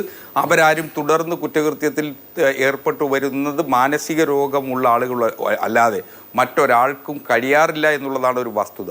അപ്പോൾ ഇത്തരം കുറ്റകൃത്യത്തിൽ ഏർപ്പെട്ടു എന്നുള്ളതുകൊണ്ട്, ഏതെങ്കിലും ഒരു കുറ്റകൃത്യത്തിൽ ഏർപ്പെട്ടു എന്നുള്ളതുകൊണ്ട് അവരെ സമൂഹ നിഷ്കാസ്യതരാക്കുക എന്ന് പറയുന്നത് അഭിലഷണീയമായിട്ടുള്ള ഒരു കാര്യമല്ല. മറിച്ച് അവരെ ചേർത്ത് നിർത്താൻ കഴിയണം. അത്തരത്തിൽ ചേർത്ത് നിർത്തി അവരെ എങ്ങനെ കറക്റ്റീവ് ഫോഴ്സാക്കി മാറ്റാൻ കഴിയും എന്നുള്ളതാണ് അവരുടെ കൂടിയും അവരുടെ അധ്വാനത്തെയും അവരുടെ കൂടിയുള്ള ഭാവനയും എങ്ങനെ സമൂഹത്തിന് മുതൽക്കൂട്ടാക്കാൻ കഴിയും എന്നുള്ള ഒരു ചിന്തയാണ് ഇക്കാര്യത്തിൽ വേണ്ടത്.